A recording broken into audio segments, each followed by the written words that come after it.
You raise your right hand. Do you swear or affirm under penalty of perjury that the testimony you're about to give will be the truth and nothing but the truth? I do, yes.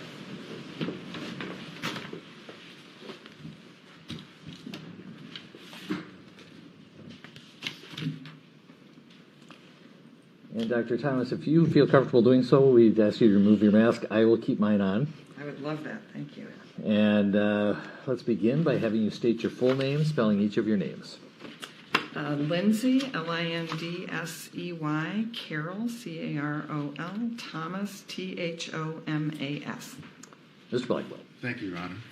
Good morning, Dr. Thomas. Good morning. Would you please tell us what kind of a doctor you are? I'm a forensic pathologist. And what is a forensic pathologist? Forensic pathology is that branch of pathology, which is a branch of medicine, where medicine and law overlap. So it could be anything with a medical and legal component, could be toxicology. In some cases, it may involve living patients, but as I practice and as most forensic pathologists practice, it involves what's called medico-legal death investigation. Does it involve taking care of patients in the clinical sense? Not living patients, no. A forensic pathologist may be consulted to help with the evaluation and interpretation of injuries in a living patient, but not in a treatment or clinical sense. So most of your work then is done on deceased people? Correct. Any specific types of deaths? Yes, the state statutes lists the types of deaths that have to be reported to the medical examiner, and briefly they tend to be unnatural deaths, so accidents, suicides, homicides, unexpected deaths, potentially suspicious deaths, that type of category of death. Do you get special training in how to determine the cause and manner of death? Yes. Tell us something about the special training you received. Well, shall I start back in medical school or just just the end part? Just the end part. Okay. I did a fellowship in forensic pathology, which is a specified training program for doctors who want to be forensic pathologists to learn how to do medical legal death investigations and certify cause and manner of death. So would you tell us what pathology is as a field of medicine? Sure. Pathologists are sometimes considered the doctor's doctor because we don't directly treat patients, but we provide information to doctors who then do treat patients. So, for example, if you've ever been to a lab and had blood drawn, that goes to a laboratory that is run by a pathologist, a clinical pathologist. So, blood count, chemistries, things like that. Or if you've ever known someone that had a biopsy and was diagnosed with cancer, that's the type of pathology that is done by an anatomic pathologist. So you'd look at tissue and under the microscope and make diagnoses. Is a medical examiner a forensic pathologist? In Minnesota, a medical examiner is a forensic pathologist who is appointed by the County Board of Commissioners to be that county's medical examiner. So it's a public official? Yes. So when you talk about the medical legal investigations, is that sort of a fancy way of describing what forensic pathologists do? Yes, it's what the medical examiner's office does. It's death investigations, again, where there is a medical component and there may be a legal component. Is it different from, say, a death in a hospital? Yes. So if someone dies in a hospital, those are usually deaths due to natural causes. And they may have a medical death investigation in the sense that a hospital pathologist might do an autopsy, but they wouldn't do the full scope of the medical legal death investigation because those are mostly due to natural diseases. What does death investigation entail? Well, the way a medical examiner's office performs a death investigation, I think a lot of people assume it's all about the autopsy, the physical examination of the body, and that's really just a tiny part of the death investigation. The death investigation really starts at the very beginning when a death is found, a person is found deceased, or the office is notified of the death. We, as medical examiners, want to know all about that person. What's their past medical history, social history, family history. So we will do whatever we need to do to get that kind of history. Then we want to know, well, what happened? What were their terminal events? What happened around the time of their death? Were they complaining of something? Were they interacting with someone? Were they driving? Were they using, machinery, something like that? And then we'll look at the physical examination, and that part of the exam might include x-rays. It could include getting specimens for toxicology, for cultures, for all kinds of other laboratory tests, including looking at things under the microscope, little sections of each organ under the microscope. So that's the physical exam part. Then we'll look at the laboratory results. So that would be usually toxicology, but as I say, it could be blood cultures, or more recently it's probably been a lot of COVID testing, that kind of thing. And then look at the microscopic slides, and then put all of that together with the history, the terminal events, the physical findings, the laboratory findings, and then that's how the medical examiner reaches the conclusion about the cause and manner of death. So all of that goes into a death investigation? Yes. Do you sometimes interview people also as a part of it? Yes, the investigators who go to the scene may talk to family members. We certainly will talk to medical providers to get someone's past medical history. We often will interview or talk with law enforcement officers if they were the people who responded. It could be paramedics, EMS, troopers, just depends on the case. I want to ask you about a phrase you use, terminal events. Yes. Could you explain to the jury what is a terminal event? Sure. So when we're investigating a death as medical examiners, as I mentioned, we want to know as much as we can about this person leading up to their death, because that often, how they lived, will provide us information about how they died. When I'm talking about terminal events, I'm talking about what happened in the period of time around their deaths, shortly leading up to their death. So, for example, he was out shoveling snow, he came in, clutched his chest, and fell over. That would be an example of a terminal event. Or we know someone was driving a car and went off the road. That would be what the terminal events were. Do you also rely on training and expertise on how injuries occur? Yes, as a forensic pathologist, that's one of the things we look at and learn about is when we see this type of injury, we associate that with this type of event. What does the medical examiner then do at the conclusion of a death investigation? So the ultimate goal is to complete the information that's needed on the death certificate, specifically the cause and manner of death. Is a report generated? Yes. What's the nature of that report? Well, one of the main reports that's generated would be considered the autopsy report, and that's the report of the physical examination. But ultimately, the death certificate is kind of the final report. Now, you told us as a forensic pathologist, you don't treat living patients. Right. So if we wanted to have a discussion, for example, about measuring lung volumes or air reserves in someone, that wouldn't be your bailiwick as a medical examiner? That would not be me, no. By the time I see them, none of that applies, yes. Right.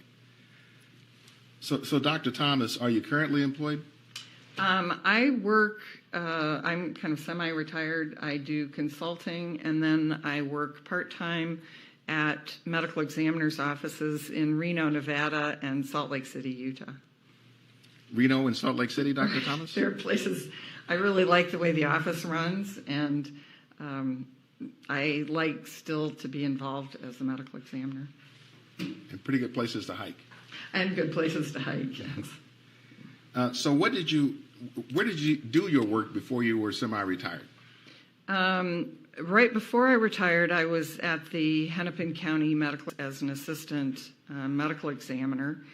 And do you want me to go before that? Yes, if you could tell us your work experience as a medical examiner, forensic pathologist. Sure.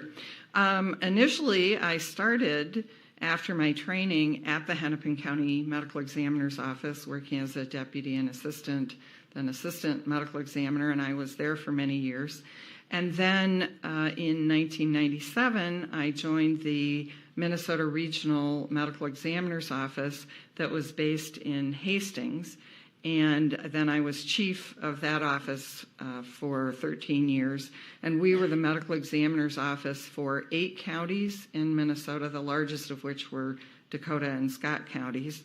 And we also served as an autopsy referral service and medical examiner's office for many other counties in Minnesota, as well as Wisconsin and even one in Michigan. And then when our office outgrew that space, Dakota and Scott counties merged with Hennepin County, and that's why then I came back to Hennepin County. So over how many years have you performed work or services as a forensic pathologist? Let's see, 37 now, 36. And in Minnesota, how many counties? Oh, gosh. Well, I've been the direct medical examiner for 8 counties. I've worked in offices that have been consultant to dozens of other counties. And have you also performed those services in parts of Wisconsin? Yes. When did you stop working at the Hennepin County Medical Examiner's Office? It was early 2017. I retired from Hennepin County. And how many autopsies would you estimate you have performed over your career? Probably about 5,000 that I myself did, and then hundreds, maybe 1,000 more where I assisted someone else, or I supervised, or I participated in some way. So in 5,000 or so cases, you've determined the cause and manner of death? Well, actually way more than that, because as medical examiners, we don't just certify the cause and manner of death for the cases that we do autopsies on. There are numerous other cases that get reported by law to the medical examiner's office where we don't do a physical examination. So, for example, an elderly person falls in a nursing home and gets a hip fracture and then dies a couple months later. That death has to be reported to the medical examiner's office. We will investigate that death by looking at the medical records and doing all of what I talked about, getting family input and medical provider input, but we generally will not do a physical examination, but still, by law, we have to sign the death certificate. So you're still determining then the cause and manner of death? Right. We're just not using a physical examination as part of it. And using the medical records primarily? Yes. Dr. Thomas, are you licensed presently? Yes, I'm licensed in Minnesota, Wisconsin, Tennessee, Nevada, and Utah. Do you also hold any board certifications?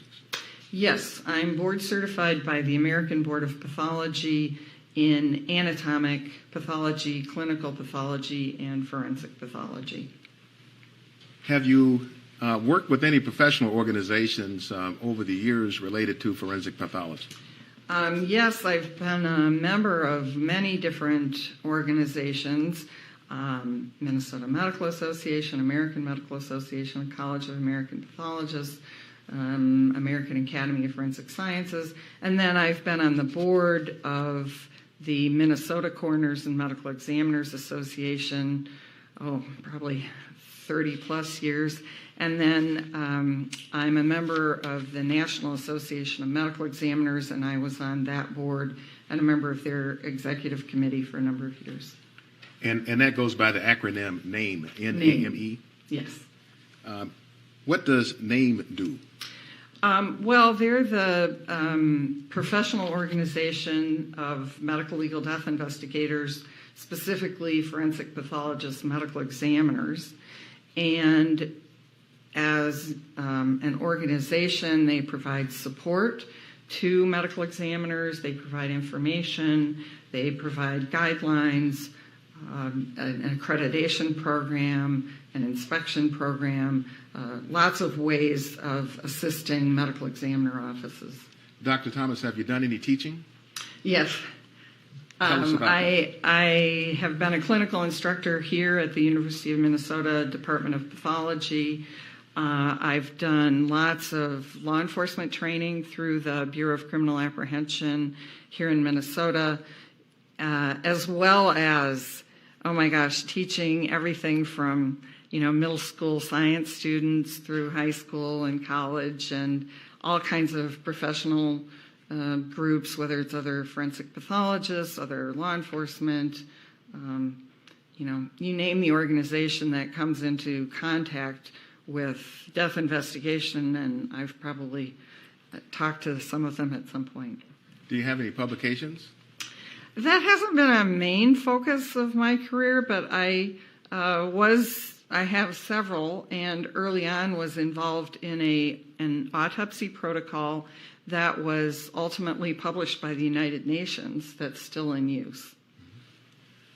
So let's switch topics and talk about your experience testifying in courts. Have you testified before in a court? Yes, probably over 100 times.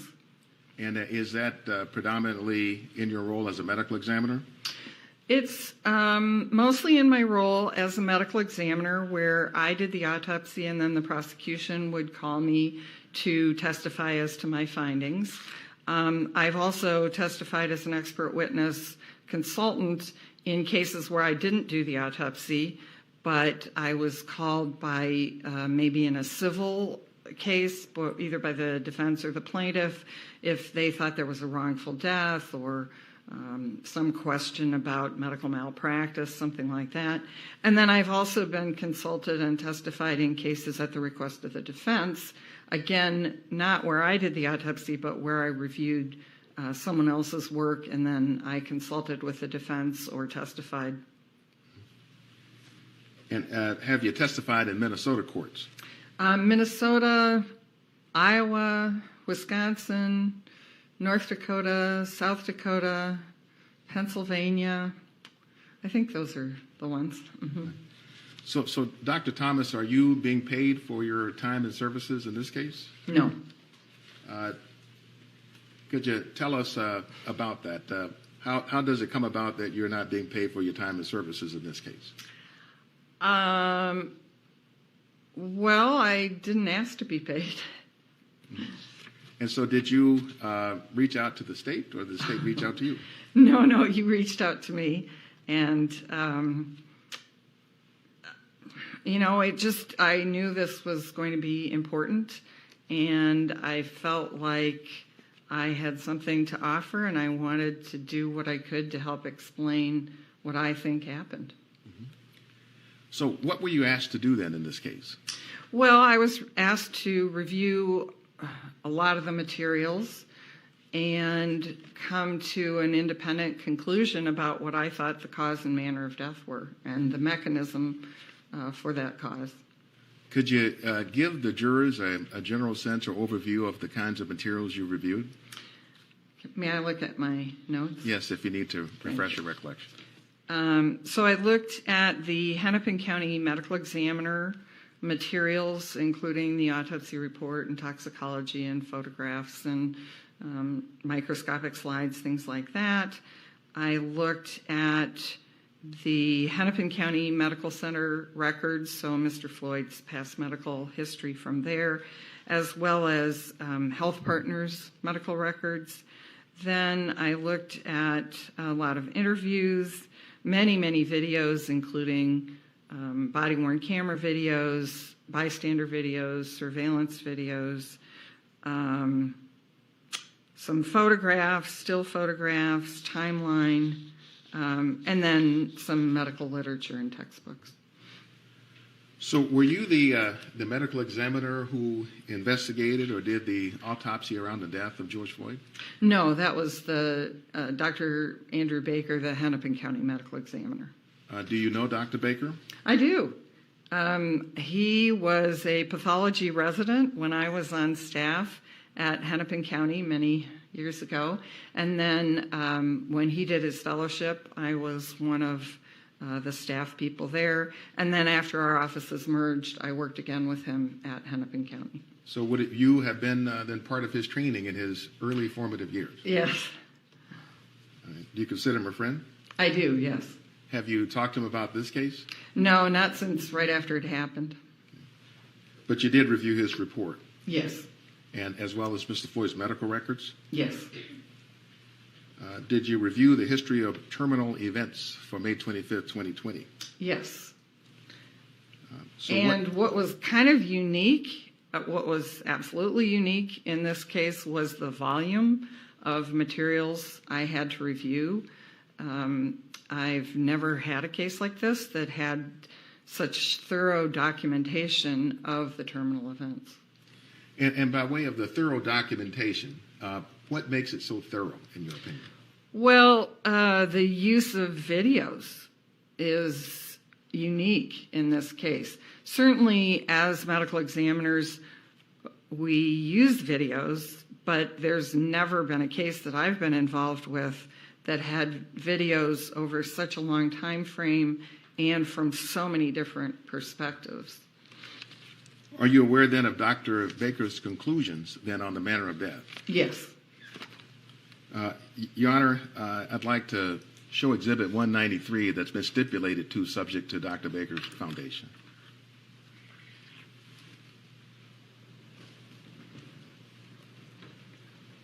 So first, Dr. Thomas, what do we see here on Exhibit 193? This is a copy of the certificate of death of Mr. Floyd. Okay. And so, Brett, if we could kind of highlight just through the word underlying.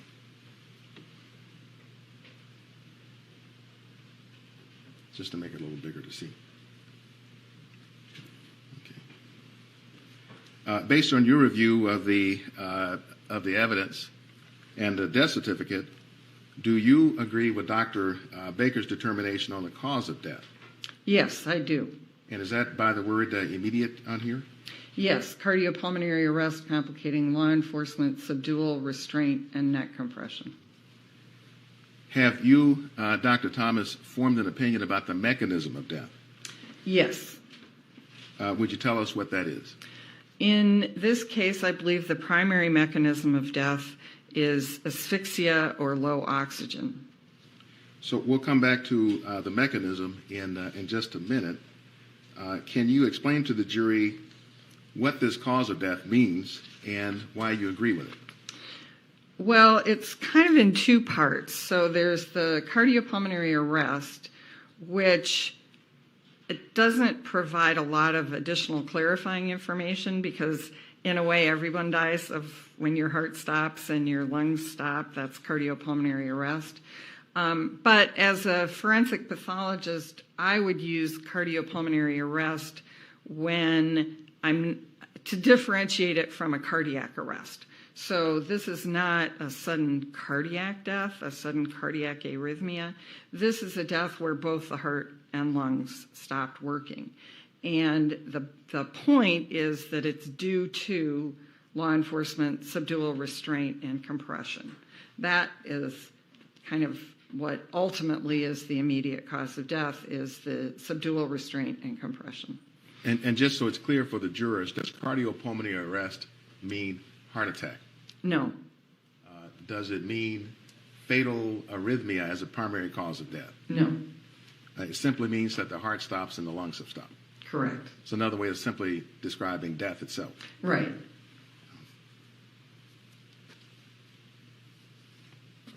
Can you explain what's referred to, looking here at the terms subdual, restraint, and neck compression? Those were activities by the law enforcement agency officers involved. Subdual is subduing someone, trying to restrain them is, in Mr. Floyd's case, involved handcuffing him, his positioning on the ground, the prone position, the people kneeling on him. And the neck compression is the knee on the neck specifically. Additionally, there was some back and other things being compressed by the officers. So if you put all this together, cardiopulmonary arrest, complicating, law enforcement subdual, restraint, and neck compression, what does that mean? Well, what it means to me is that the activities of the law enforcement officers resulted in Mr. Floyd's death, and that specifically those activities were the subdual, the restraint, and the neck compression. And does this then also represent your own conclusion? Yes. A conclusion you have reached and an opinion you hold to a reasonable degree of medical certainty? Yes. Would you tell us what you reviewed in order to reach this conclusion? All of those things that I mentioned earlier, again, what's sort of unique about this case is that often I would just review the medical examiner case file, and that would provide information about what the cause and manner of death is. But in this case, the autopsy itself didn't tell me the cause and manner of death, and it really required getting all of this other additional information, specifically the video evidence of the terminal events, to conclude the cause of death and manner of death. When you make reference to something called the mechanism of death, Yeah. would you tell us what mechanism of death means? So, cause of death is what's the thing, the disease or the injury or the process that caused someone's death. But the mechanism is kind of what was going on in the body at that time. So, for example, the cause of death might be a gunshot wound, but the mechanism of death might be blood loss related to that gunshot wound, or an infection that complicated that gunshot wound down the road, something like that. So it's more what was actually happening at the body level that resulted in the cause of death. So focusing in on the mechanism of death here, how is it that the officers of dual restraint and neck compression caused Mr. Floyd's death? So, as I mentioned, I think the primary mechanism was asphyxia or low oxygen. And it basically is Mr. Floyd was in a position, because of the subdual restraint and compression, where he was unable to get enough oxygen in to maintain his body functions. What's required for normal breathing, Dr. Thomas? What is required? Yeah. Well, there are kind of three components. You have to be able to get air in, so you have to have what's called a patent airway, and that could be nose, mouth, soft tissues of the neck, the larynx, the trachea, the larynx, trachea, bronchi. All of that has to be open. At the level of the lungs itself, there has to be adequate air exchange between oxygen coming in, carbon dioxide going out. And then finally, the way the lungs work is it's kind of like a bellows, that when you suck in air, your diaphragm drops and pulls air in, and then when you relax, the diaphragm collapses and pushes air out. So all three of those things have to be functioning in order to get adequate oxygen in. So, for example, if someone is smothered or strangled, or they inhale a piece of hot dog, or they have pneumonia such that their lungs are completely filled, then their airway is obstructed so that there isn't adequate air coming in, oxygen coming in. Or if someone is in an environment where there isn't enough oxygen. So, for example, in a closed garage in which an old car has been running, there may be way high carbon monoxide. And in that case, they're perfectly able to breathe in and out, but there just isn't enough oxygen. And then the third would be if there's some kind of restriction such that your chest can't expand, your diaphragm can't expand, so the bellows function isn't working. And if any one of those components isn't working, then the result will be this mechanism of inadequate oxygen. Doctor, how does narrowing of the hypopharynx fit into this? Well, the example I would give that people are probably most familiar with is sleep apnea or snoring. If you yourself or have a partner who snores, you know that especially in certain positions,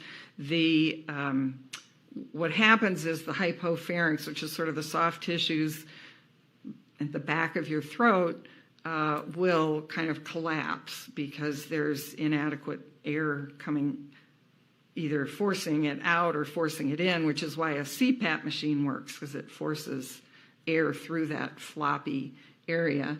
And if that collapses, then it makes it difficult to get air in. So, Dr. Thomas, what do you rely on to reach your conclusion that low oxygen was the mechanism of death? In this case, it was primarily the evidence from the terminal events, the video evidence, that show Mr. Floyd in a position where he was unable to adequately breathe. So how does the autopsy report itself assist you or not? So the way the autopsy really helps is it's great for ruling things out. So in this case, the autopsy ruled out, for example, underlying lung disease. Mr. Floyd had had a history of COVID, but there was no evidence in his lungs at the time of his death that he had any lung disease that would impair his ability to breathe. And it ruled out injuries to the neck that suggest that the bones in his neck had been broken, for example. And it ruled out a stroke. He didn't have a stroke, so it wasn't like his blood pressure was so high that, he ruptured a vessel in his brain. He didn't have an aneurysm. He didn't have, which is a ruptured vessel. He didn't have an embolism, which is a blood clot. He didn't rupture his heart. He didn't have an old heart attack or a recent heart attack or what's called myocardial infarct. So the autopsy is really great for ruling things out.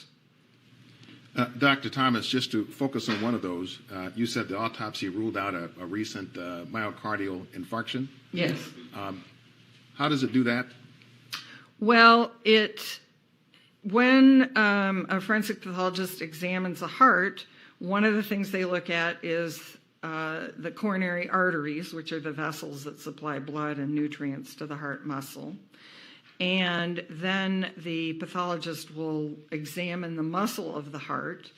And if someone has had a recent heart attack, there may be evidence in the heart muscle of that damage. Or if they've had an older heart attack, there will be scarring in the heart muscle that shows that area of damage. Thank you, Doctor. Is it normal as a part of your death investigation then to seek out and to look at the video? Yes. Oh, yes. In this case, is there any particular video footage that struck you as more significant than others from what you saw? Oh, gosh, this case, there were so many. The body-worn camera videos were very instructive because they started, and the cup foods video, because they showed how Mr. Floyd was behaving long before law enforcement interaction. Then the body-worn cameras show the early interactions before there was any of this subdural restraint and compression. And then they show the interactions during the subdural restraint. The bystander videos are really instructive, as well as the surveillance videos from the scene at showing kind of during the time of the restraint. So there were lots, I would say. So in terms of the video footage then either ruling in a cause or ruling out a cause, how did it inform your assessments about the cause of death, having looked at the video? Well, it helped me rule in a cause and also rule out causes, I would say. So did it help you determine whether this was what I might refer to as a lights out kind of death, a sudden death? Right. So what I observed from all of these videos is this was not a sudden death. Mr. Floyd did not, it's not like the snow shoveling where I told you somebody comes in, collapses and, clutches their chest and falls over. There was nothing sudden about his death. So that's what I would have expected if it was a cardiac arrhythmia or abnormal beating of the heart. Typically those are someone really falls over pretty quickly, and this was not that. Likewise, it was not the type of death that has been reported in fentanyl overdose, for example, where someone becomes very sleepy and then just sort of gradually, calmly, peacefully stops breathing. This was not that kind of a death. So I felt comfortable ruling out those as causes of death.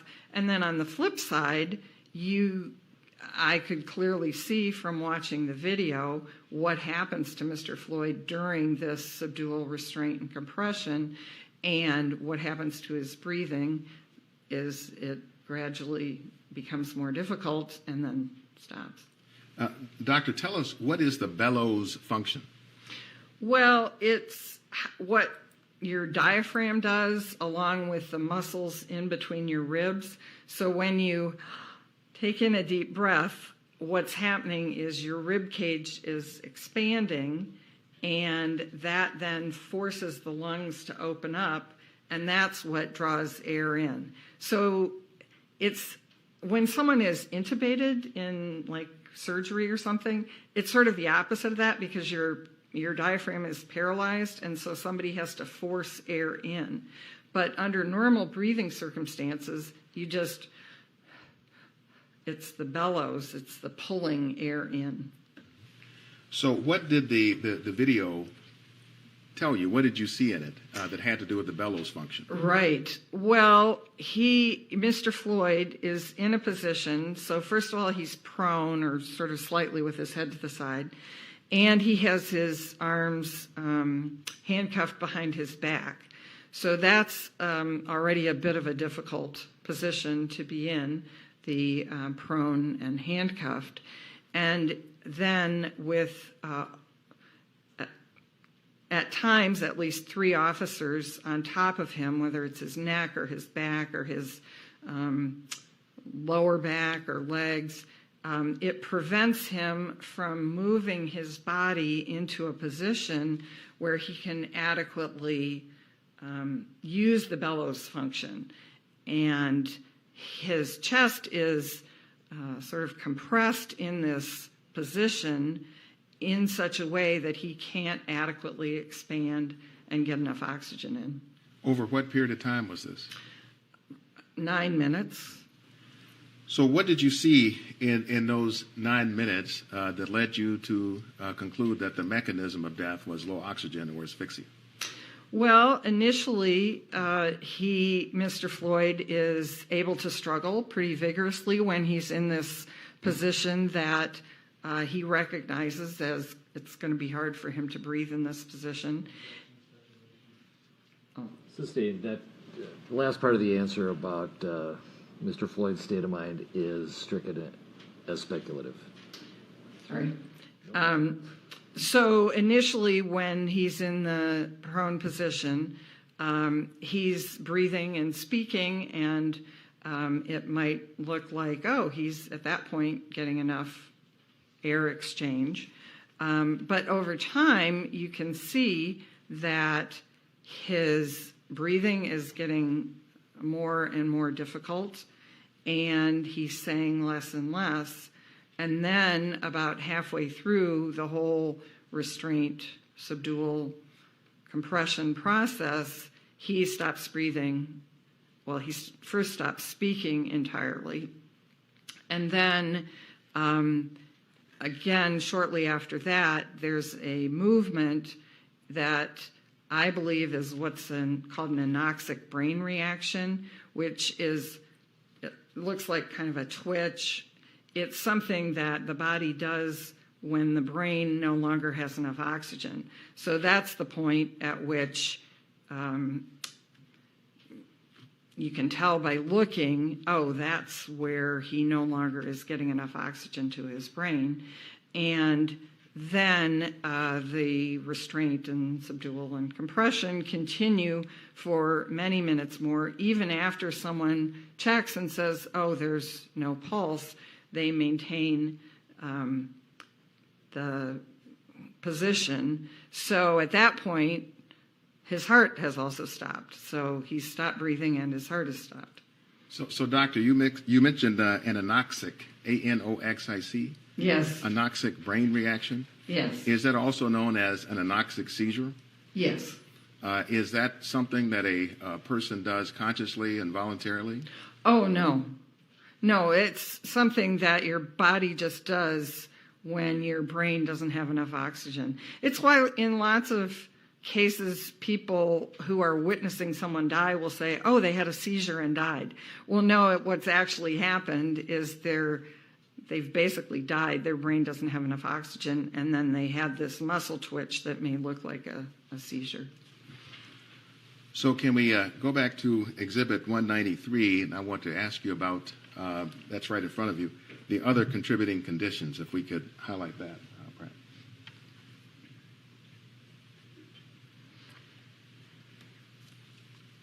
So do you see where I'm referring to the other contributing conditions? Yes.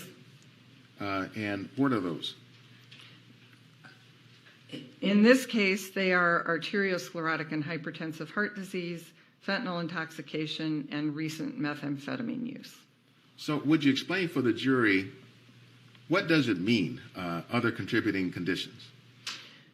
So the way forensic pathologists and medical examiners usually use this is people often think of it, the death certificate is for that person, that specific person who died and their family. And that's true. It does serve a very useful purpose for life insurance, whatever. But forensic pathologists are also using death certificates for public health data purposes. And so in any given case, we aren't just thinking about this particular person and their cause and manner of death. We're also thinking the state and the federal government collect data on why do people die? What is cause of death? It's how we know as a country that we have, how many people die of COVID, for example. It's because death certificates list that. So one of the things that we use this other contributing conditions for is to list disease processes or drugs that are present at the time of death, but that we don't believe directly contributed to the cause of death.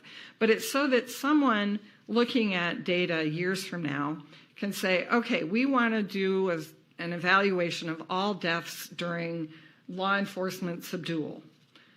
And how many of those deaths involved someone who also had drugs on board? Because that may be something that is relevant then in trying to prevent these sort of deaths in the future, for example. Or the case where I use other contributing conditions probably the most is the hip fracture case that I talked about before, where someone dies of a hip fracture due to a fall, but they're 84 years old and they also have hypertensive heart disease, arteriosclerotic heart disease, asthma, diabetes.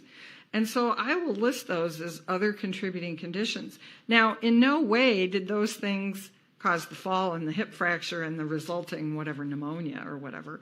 But again, someone from a data perspective might want to know, of the 84-year-old women who die of hip fractures, what percentage of them have underlying heart disease? Because again, from a data collection standpoint, does that provide useful public health information that can be used in the future to try and prevent these deaths? So that's how I would view this.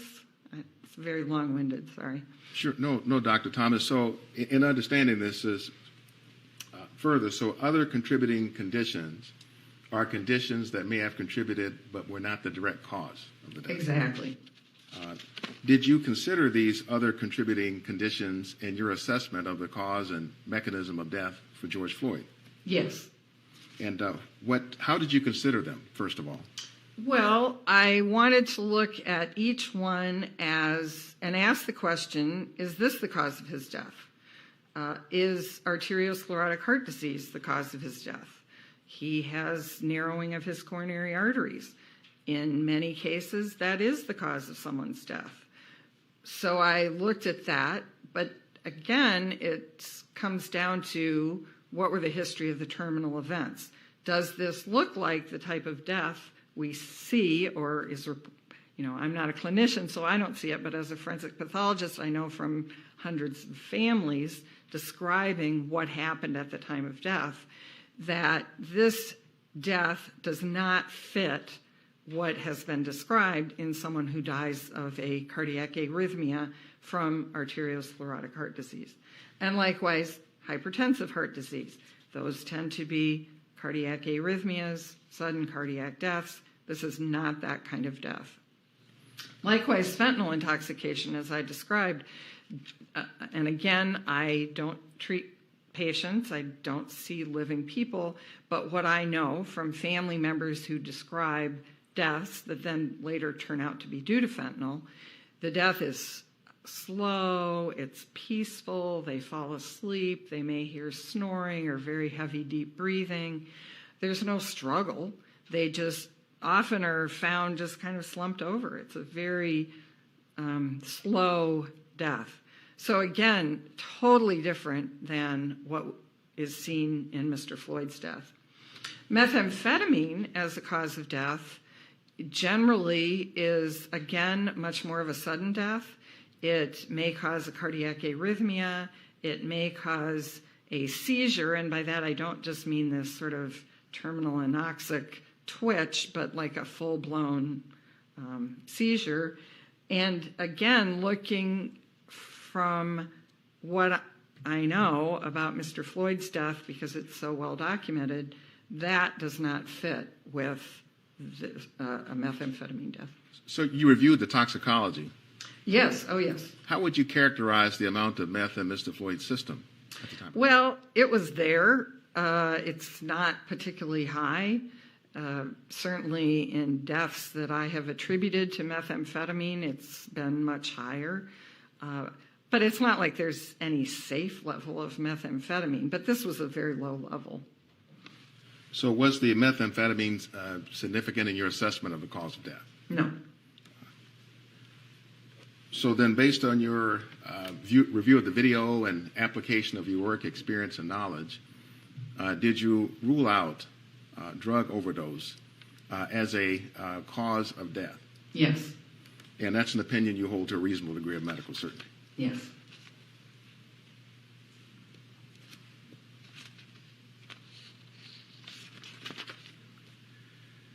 Now, I wanted to clarify this earlier and just forgot to. Does the medical examiner also complete the death certificate? Yes, we don't issue it. That comes from the county or state. But as the medical examiner, we fill out all of the cause and manner and how injury occurred and all that kind of stuff. How many death certificates have you filled out? Oh, gosh, well,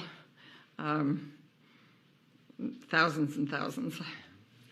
So if we look here again at the exhibit in front of you, 193, in the left margin, we see a reference here to underline.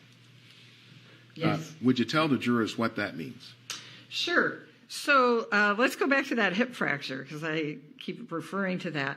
But for example, someone who dies of a hip fracture, generally that's not a sudden death.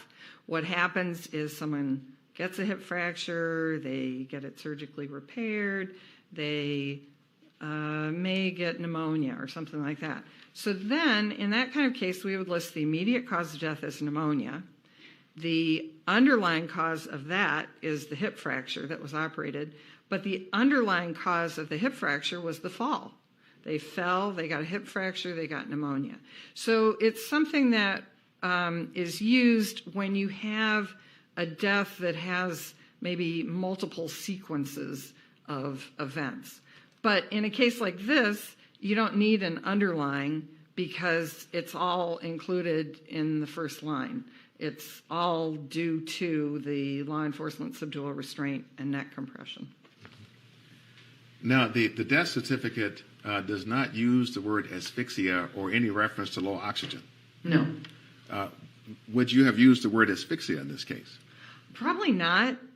I tend not to use the word asphyxia much because it requires a lot of explanation. It doesn't really offer much additional information unless you have a chance to have a discussion like we've had about what asphyxia means. So I tend to just list, if someone dies of hanging, well, that's a type of asphyxial death, but I wouldn't say necessarily asphyxia due to hanging. I would probably just list hanging as the cause of death. So to refer to asphyxia or low oxygen doesn't tell you anything about why there is asphyxia or low oxygen. Right. Are there findings on autopsy that suggest low oxygen as a cause of death? No, there's nothing on autopsy that shows low oxygen. There's no test that could be done for low oxygen on autopsy. No. Are there physical findings that sometimes may be found and may be consistent with low oxygen? So there are no physical findings that show low oxygen, but there may be physical findings that are consistent with a cause of death that may result in low oxygen. So, for example, the hanging, let's use that hanging. If someone is partially hanged, by that I mean they are only partially suspended, so there's only some pressure on their neck. They may have what are called petechiae, or little pinpoint hemorrhages in the eyes, because blood is still going into their head but not able to drain out because of the pressure on the neck. So at autopsy, we will see the petechiae, and we can say, based on the scene investigation and the history, that finding is consistent with hanging, which the mechanism for hanging is a type of asphyxia. Or in manual strangulation, we might see some bruising, or we might see broken bones in the neck. And the mechanism of death in strangulation is low oxygen, but the finding that we are seeing is consistent with strangulation. So it's kind of a fine line between saying it isn't the low oxygen that we see at autopsy, but sometimes, not always, but sometimes in cases where the death is the result of low oxygen, we see specific findings related to the cause.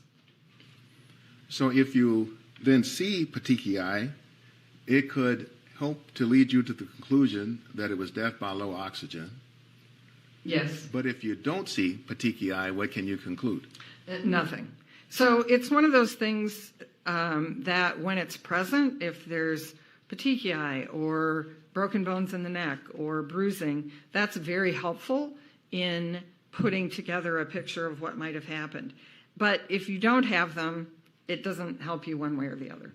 And by not help you one way or the other, it means you can't conclude from that alone that a person did or did not die of low oxygen. Exactly. Right. And you mentioned bruising in that context. Right.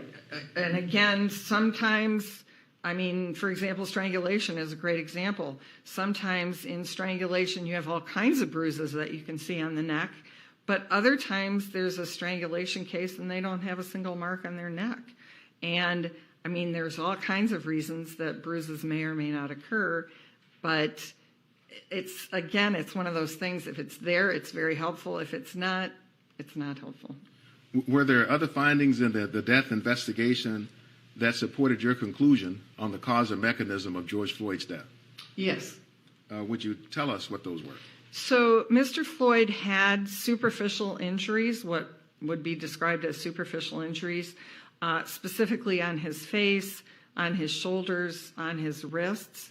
And what that does is it supports what I saw in the videos, which is that he's being forcibly restrained and subdued, and he's trying to move into a position by rubbing his face against the concrete cement of the ground, by pulling against his handcuffs. You can see the injury to his wrists from the handcuffs, and by pushing with his shoulder. And he also had some scrapes on his knuckles on his right hand. And again, that was from him pushing to try and get into a position where he could breathe. Dr. Thomas, are there photographs that depict what you're describing? Oh, yes, thank you. So, Your Honor, we've stipulated by way of foundation to the photos, we have individual packets for the jurors. Members of the jury, there's some stipulated photographs that are going to be shown to you, or as we call, as you've heard me say, published to you.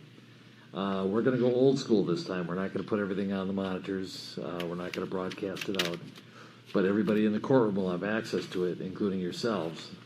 Essentially, a packet with these photographs. We'll collect them afterwards because these are for you to use in the courtroom. The actual exhibit will be available in deliberation, however. Mr. Blackwell? Yeah, would you either like the deputy or someone distribute these, or should I, Your Honor? You can go ahead, Mr. Blackwell.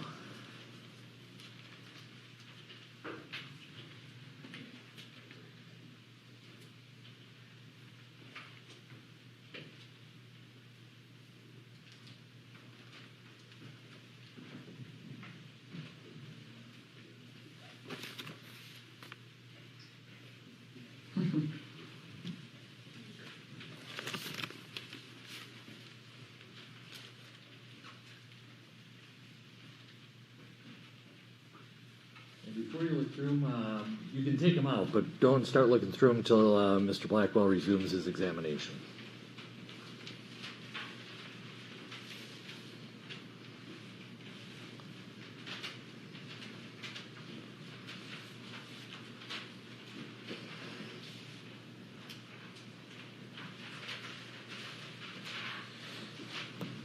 Mr. Blackwell, Mr. Schaefer will take care of the rest.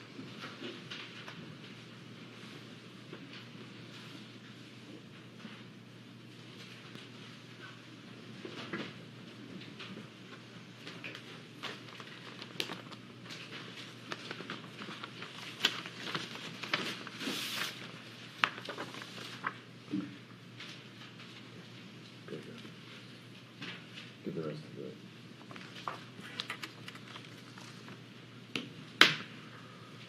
Hold on, Mr. Blackwell. Let's make sure everybody who would like a copy gets one. Spectators.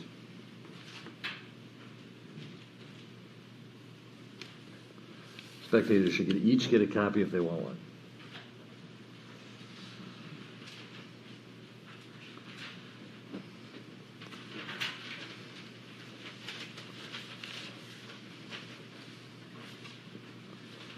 You'll have to give up one of your copies. There you go.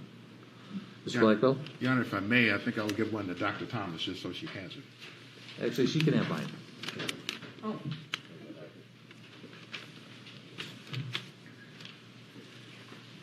That way, Your Honor won't have to use the camera at all. So, Dr. Thomas, if we start with the exhibit that's marked 185. Yes.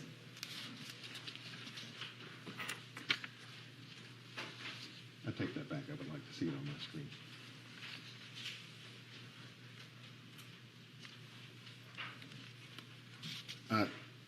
Dr. Thomas, looking at Exhibit 185, what is significant in this photograph that informs your conclusions pertaining to the restraint and subdual as a cause of Mr. Floyd's death?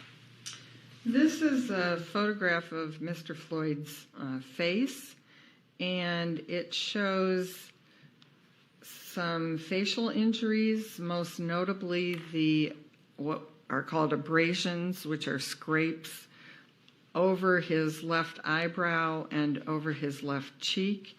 You can also see there's littler scrapes or small cuts on his nose and lip, upper lip, and then a little on the left side of his lower lip. But the main thing this shows is that the left side of his face was obviously in contact with some rough surface. Dr. Thomas, if we look at Exhibit 235, it may be a close-up of the same area.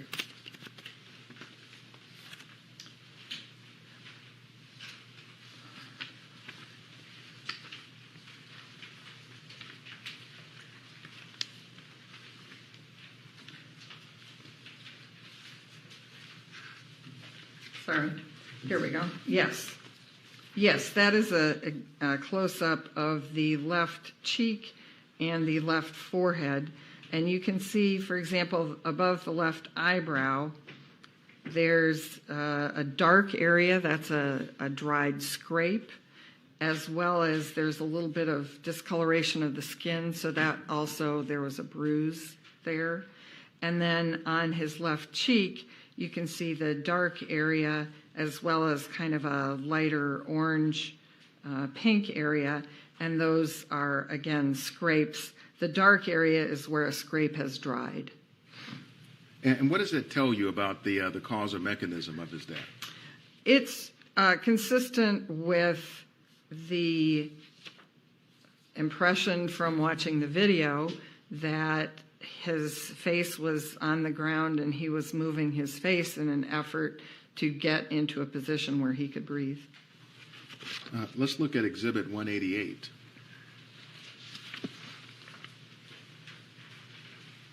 This is a photograph of Mr.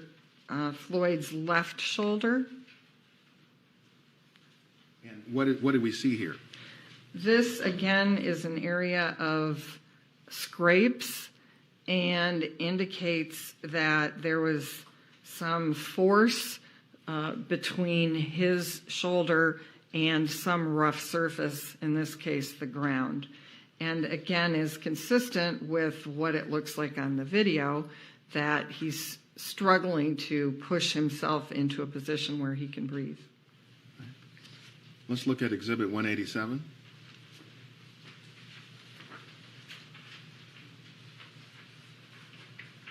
This is a photograph of his right shoulder, and again, you can see there's a little bit of discoloration, and then the skin is scraped. So there's less injury impact here, and that fits with, again, what you see in the video of which side was down and which side had more contact with the ground. Let's look at Exhibit 189.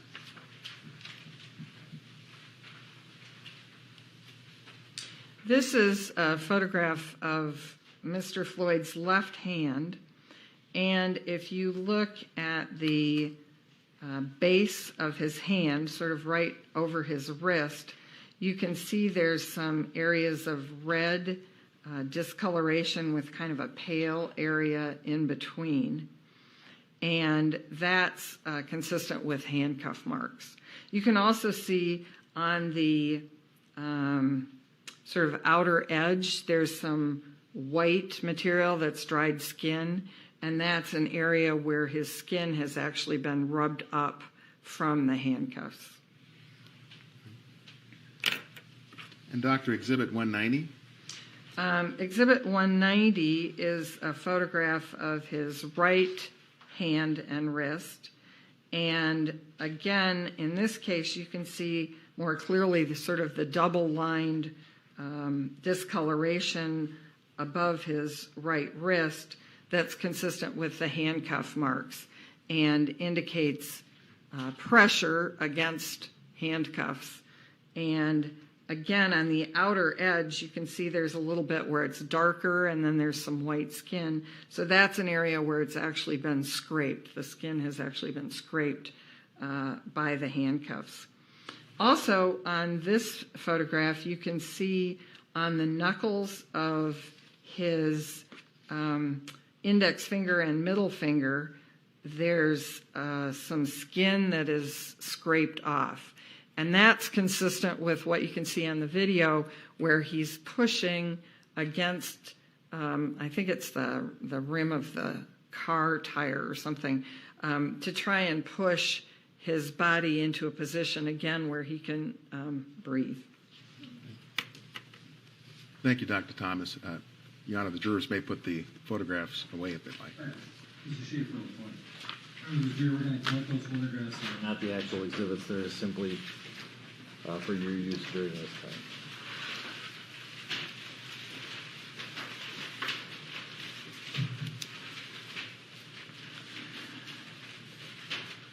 And we'll ask the spectators also to return the exhibits.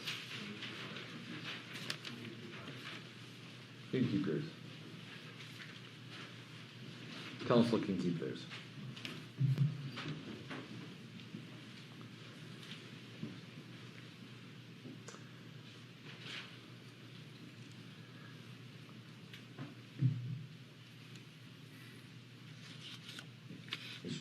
Thank you, Your Honor. So, Dr. Thomas, having looked at this physical evidence from the autopsy, was that evidence in of and by itself conclusive? No.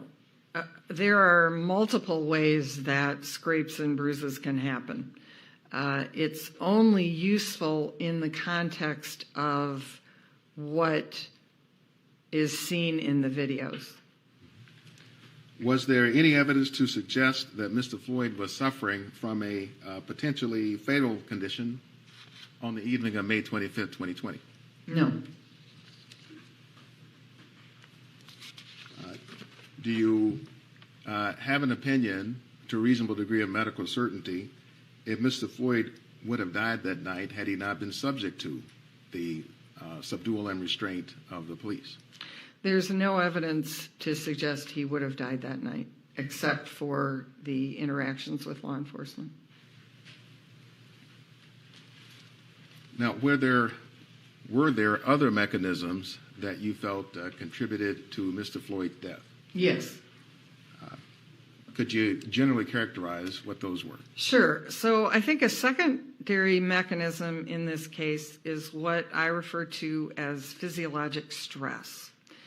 And by that, I don't mean like the stress, oh, somebody's a type A personality and they have a deadline at work and they're just really stressed about it. I'm not talking about that kind of stress. I'm talking about the kind of physical stress you feel when you're driving along and all of a sudden a car swerves right in front of you and you slam on the brakes and you realize, oh my gosh, if I hadn't reacted, if that had happened a second earlier, I would have been in a potentially fatal car crash. And you can feel your heart race and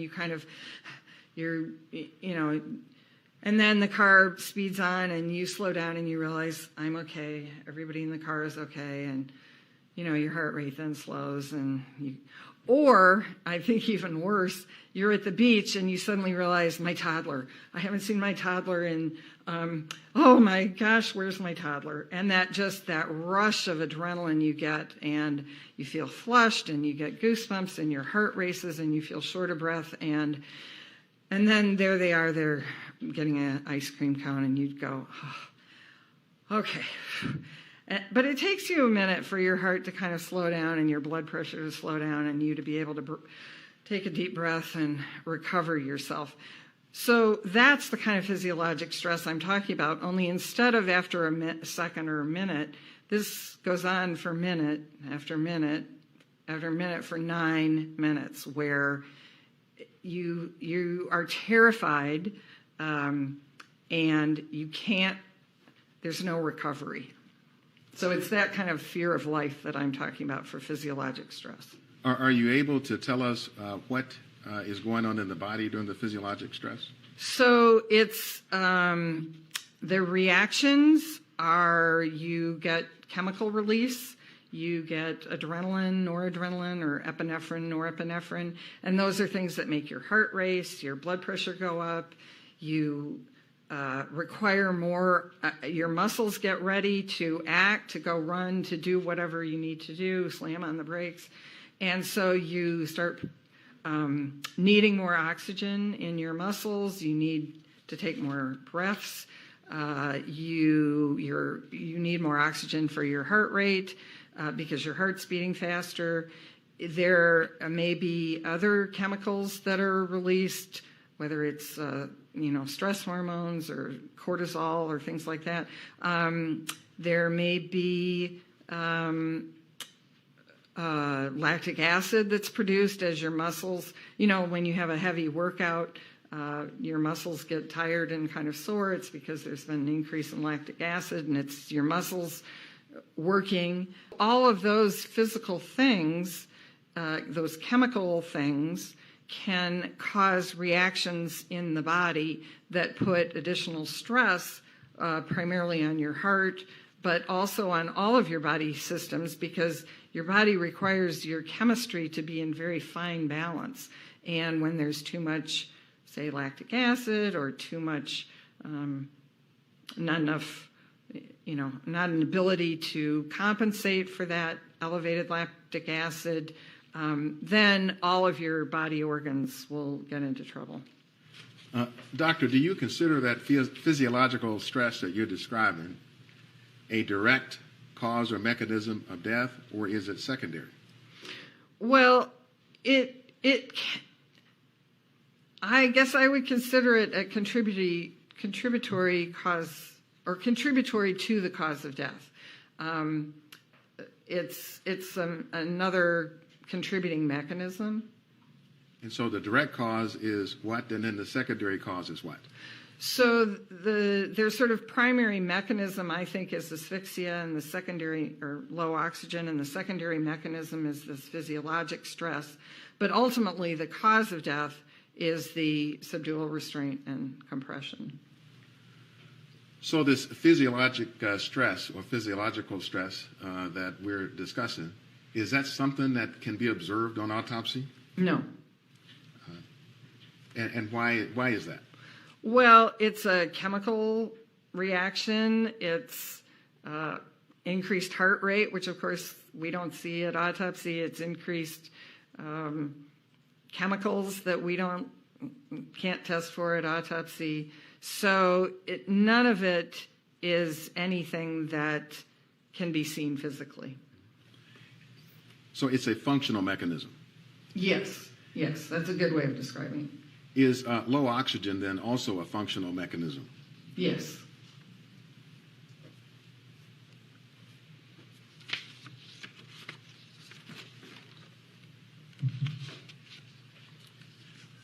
So could you tell us how you felt that the physiological stress was significant to your conclusion on the cause of Mr. Floyd's death? So Mr. Floyd was already in a position where he was experiencing difficulty breathing and getting enough oxygen in his body.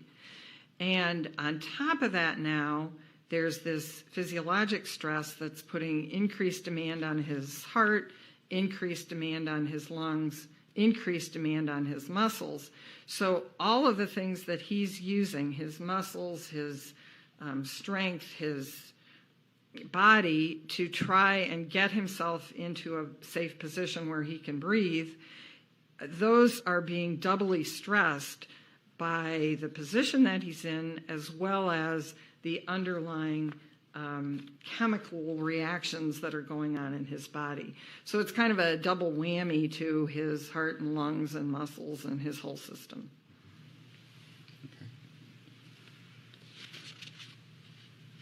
So, Dr. Thomas, I want to show you Exhibit 194. Again, Your Honor, this has been stipulated to, subject to foundation later. First, Dr. Thomas, can you tell us what this is? This is a press release that was put out by the Hennepin County Medical Examiner's Office at the time they certified the cause and manner of death of Mr. Floyd. And is it your understanding that the medical examiner's office generates this type of a press release report in certain cases? Yes.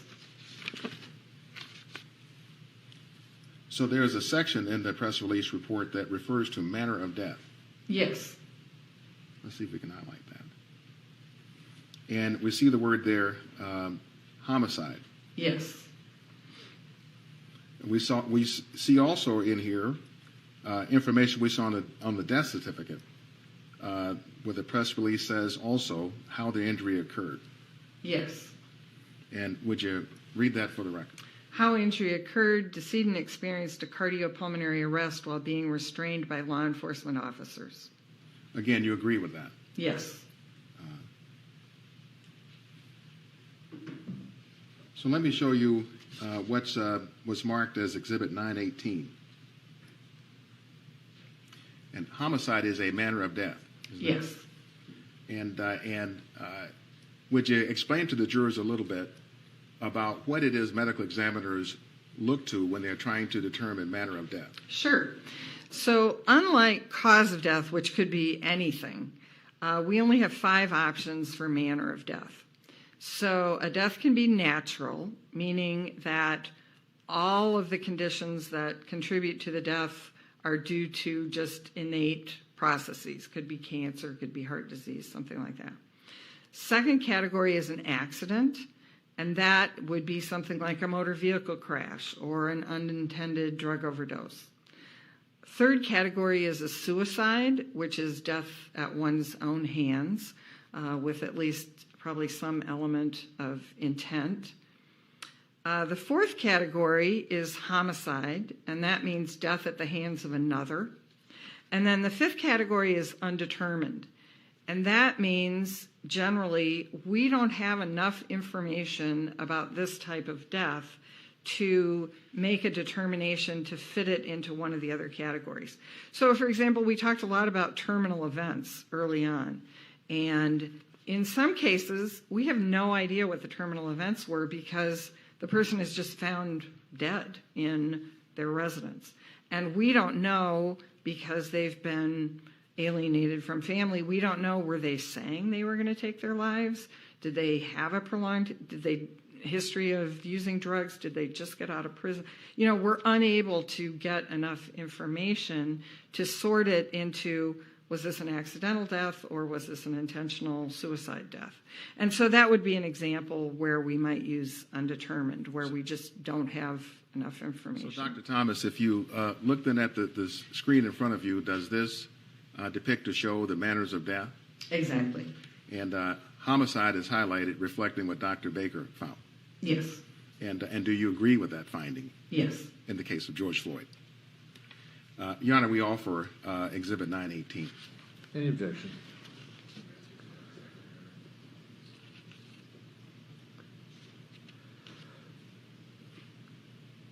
And the exhibit itself is without the highlight, is that correct? Yes, Your Honor.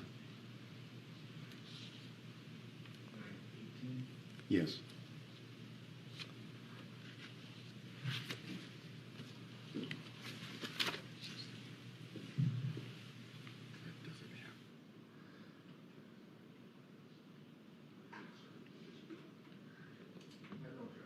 Nine 18 is received.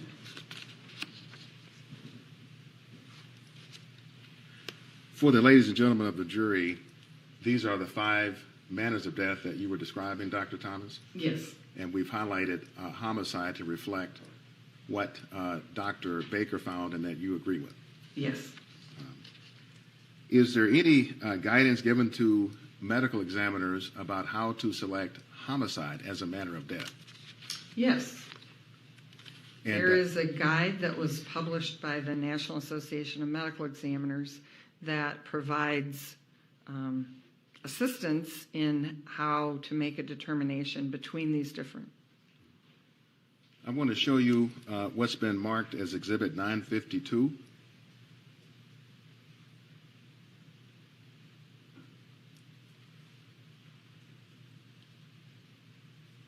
Do you see that, Dr. Thomas? Yes, yes. And is this the publication that provides the guidance to medical examiners on how to determine manner of death? Yes. Would reference to excerpts from this guide be helpful to your testimony? Yes. Your Honor, we offer excerpts from Exhibit 952. Any objection?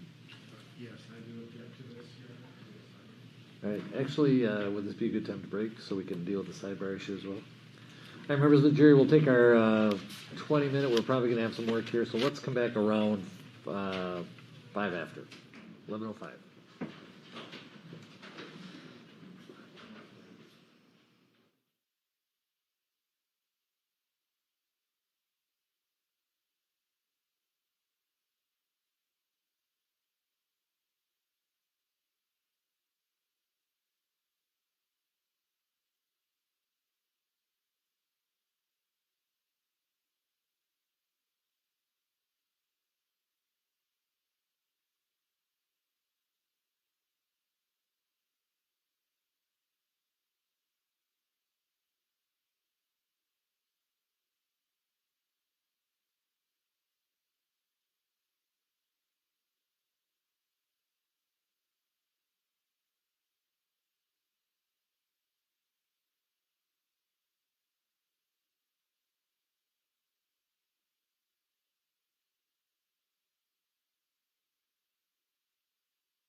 In terms of this particular exhibit, I don't think it's appropriate for this to be admitted as an actual exhibit because it contains a medical definition of what constitutes homicide. The jury, it's within the province of the jury in terms of the jury instructions that are ultimately provided to them to determine the legal definition of of this case. So in this particular instance, I think it would confuse the jury between the medical definition and the legal definition. I don't think it's appropriate for this to be admitted. Well, I can't see the whole exhibit in any case. All I see is the title page. Can you click to the next screen? Can you see that, Your Honor? All right, hold on.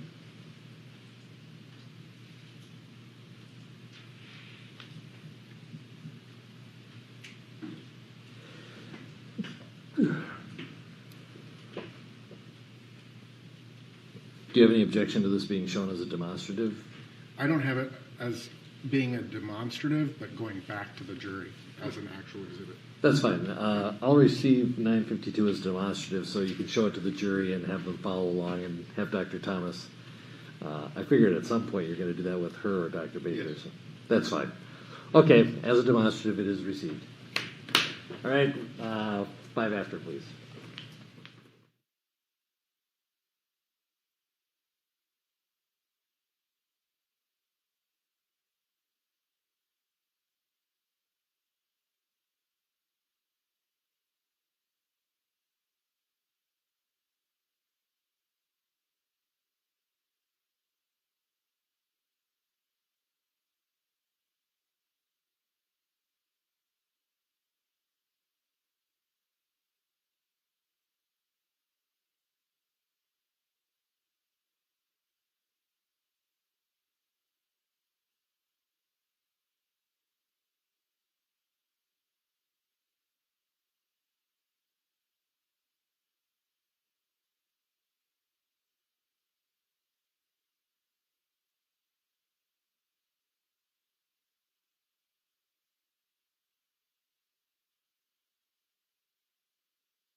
Thomas, just a reminder, you're still under oath.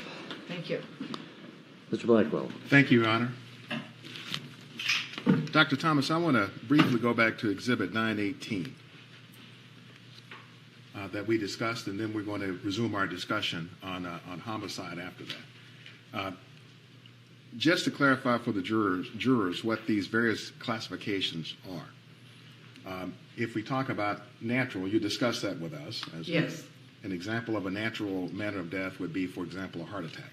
Yes.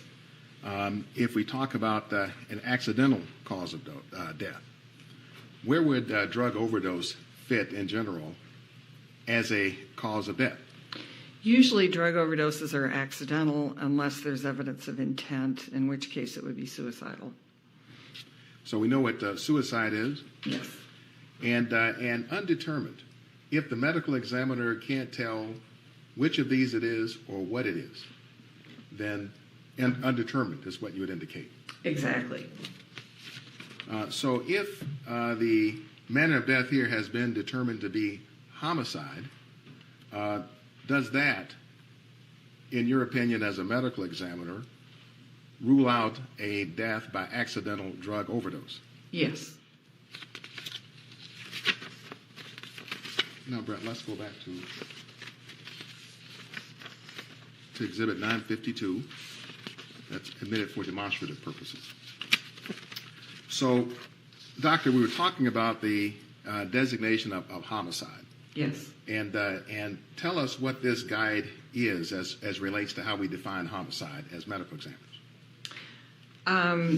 Homicide is defined in its most broad sense as death at the hands of another. And it goes into more detail if we wanted to look at that. Yes. So if, but this is guidance given from the National Association of Medical Examiners to medical examiners. Exactly. And it provides guidance and guidelines on how to designate a manner of death as homicide. Yes. So, Brett, if we could go to the next slide. So, Doctor, could you read this in for the record? Homicide occurs when death results from a volitional act committed by another person to cause fear, harm, or death. Intent to cause death is a common element, but is not required for classification as homicide, more below.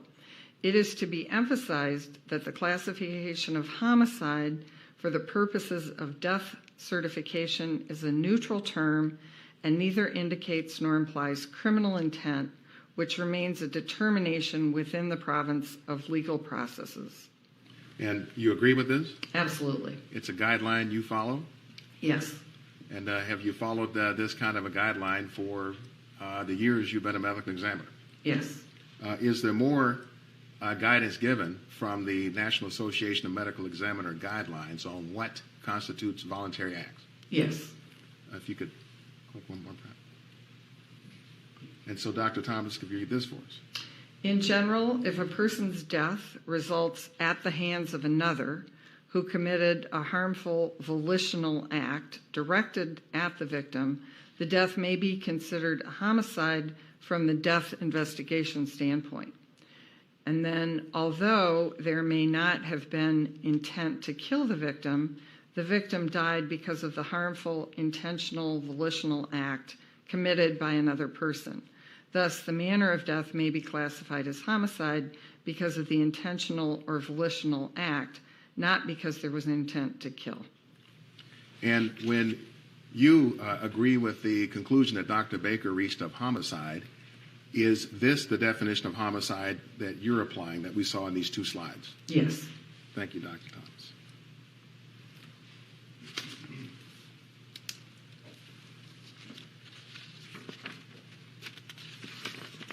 Now I want to ask you about a new subject, and this has to do with certain studies that assess whether the prone restraint is dangerous from a breathing point of view.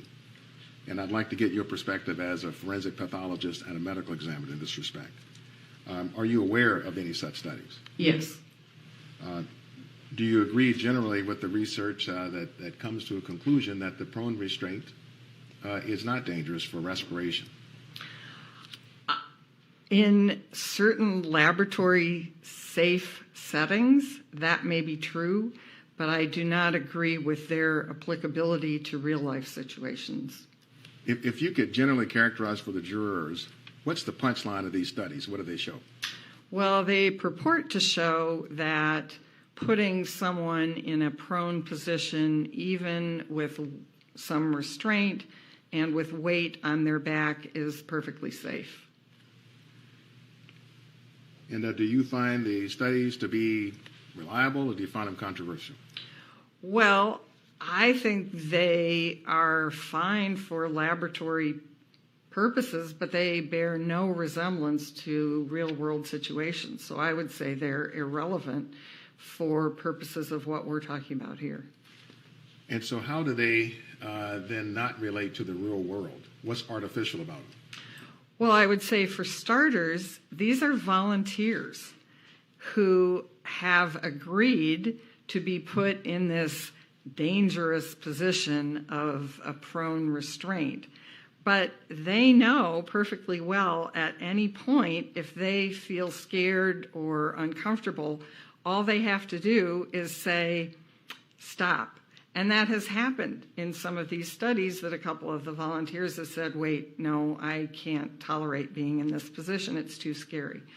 So that, to me, immediately takes out that whole element that we were talking about the terror, the physiologic stress. So that's number one.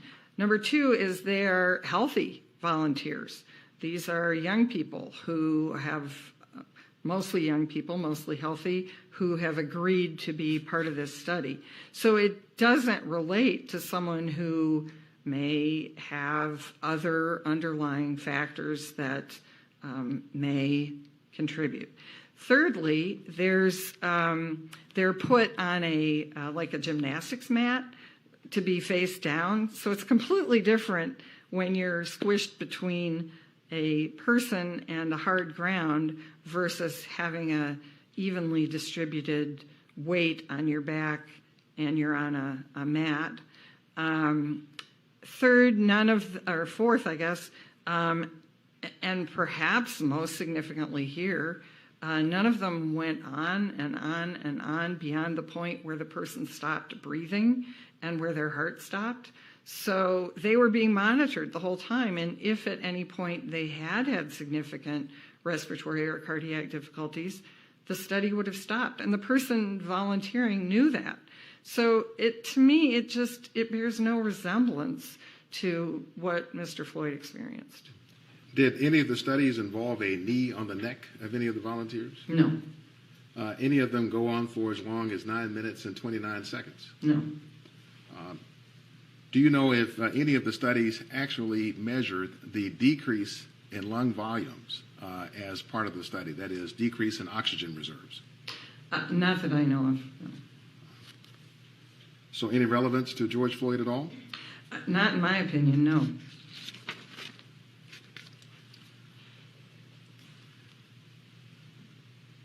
So, Dr. Thomas, have you done any calculations or kind of work of your own to measure what the subdual and the restraint with the knee on the neck and the back of George Floyd would have done to his oxygen reserves or lung capacities?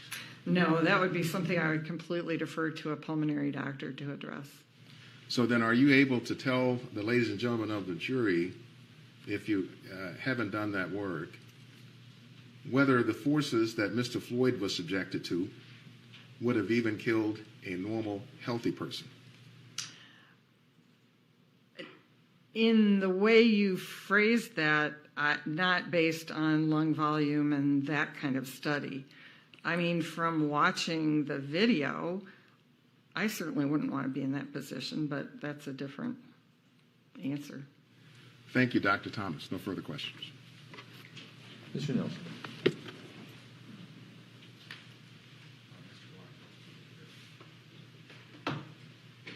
You don't want.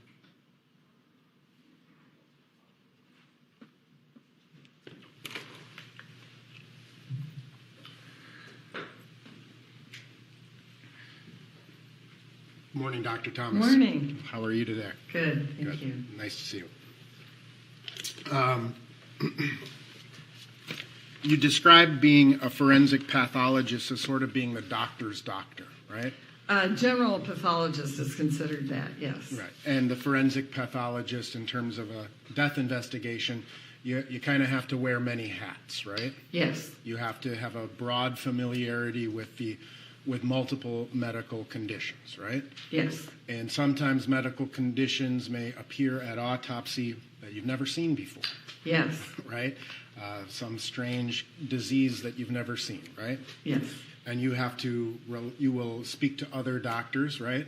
yes, You will gather information and they'll share information with you to help you make conclusions in an autopsy, right? yes, And you also described how being a medical examiner is more than just the autopsy, right? yes, The autopsy is one small part of a death investigation, right? yes, You described reviewing videotapes in certain circumstances, right? yes, Past medical records, right?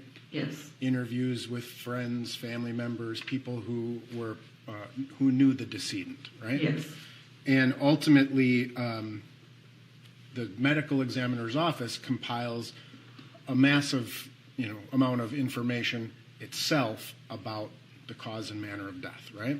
yes, And you've had an opportunity to review a lot of that information in this case, correct? yes. Now, have you reviewed all of the interviews of witnesses? Probably not all of them, no. Okay. Have you, after you prepared your report, have you been provided with additional materials that may be relevant to your considerations?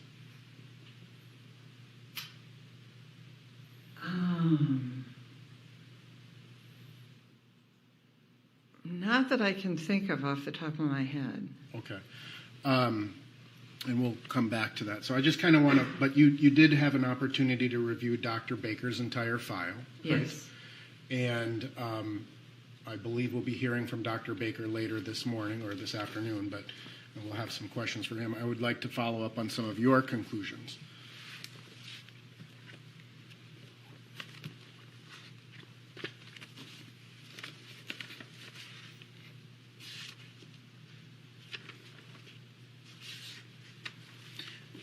There's a term used in Dr. Baker's autopsy, the cause of death, the term complicating.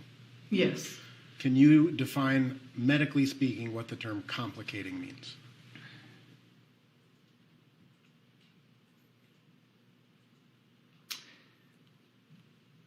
Oh, I guess it could be used in lots of different ways.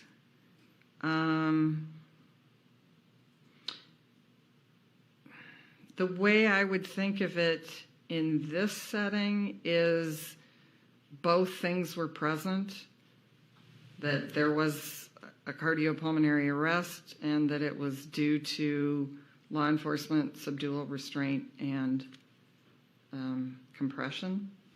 I guess that's how I would consider it in this setting. Have you been provided with any information about Dr. Baker's opinions in this case? Nothing very specific. I mean, just what he put in the autopsy report and all of his conclusions. So in terms of the word complicating, it's capable of different definitions based upon the forensic pathologist, right? Yes. Right. And so you, as a forensic pathologist, may have a different interpretation of what complicating means compared to Dr. Baker, for example. Yes. And there's a reasonable degree of disagreement amongst, in any case generally, it's reasonable for doctors to disagree with each other, is it not? That sometimes happens, yes. All right. You did not perform the actual autopsy of Mr. Floyd, correct? Correct. And that was Dr. Baker who did that, right? Yes. And you know Dr. Baker well? Yes. And you know him to be a competent medical examiner? Yes. Right. He's the chief medical examiner for Hennepin County at this time. Yes. Now, you were provided again with all of the information from his report, and I would like to go through a few of the things with you. Let's talk about Mr. Floyd's heart first. Okay. What was the size of Mr. Floyd's heart as measured at autopsy? The weight of Mr. Floyd's heart was 540 grams. And would you explain or would you describe that as an enlarged heart? I would say it's a slightly enlarged heart, yes. And there are some different measures of how to base an enlarged heart or how to determine if a heart is enlarged, right? Right. By some categories, that heart would not be considered enlarged. So there's two, as I understand it, two different kind of primary measurements or primary ways of comparing Mr. Floyd's heart to determine if it's enlarged, right? The Molina studies and the Northwestern studies. Oh, I see. There's probably multiple ways of looking at heart weights. I mean, those are two of them. There's the study from the Mayo Clinic. There's one in Europe. There's lots of ways of analyzing. But ultimately, based on all of your information, you would agree that Mr. Floyd's heart was slightly enlarged, right? Yes.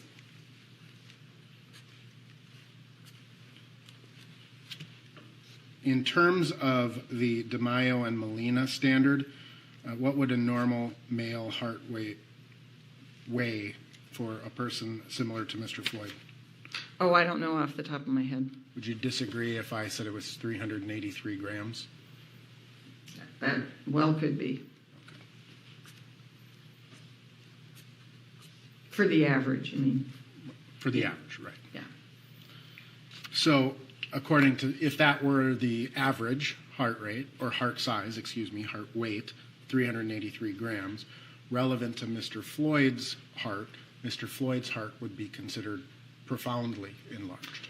Well, the thing about using averages in especially medicine, which is, of course, what I'm most familiar with, is we don't generally just compare it to an average. We usually compare it to an average plus or minus 2 standard deviations. So that's why the range that I usually use is, from 253 to 510 grams would be the range of normal for someone of Mr. Floyd's height. And so I don't know in the DeMaio Molina study what their 2 standard deviations would be. Okay. But I wouldn't use just the average. Okay. And so in terms of how you would assess the weight or size of the heart, you would say 510 grams is the high, 510 grams is the high end? Right.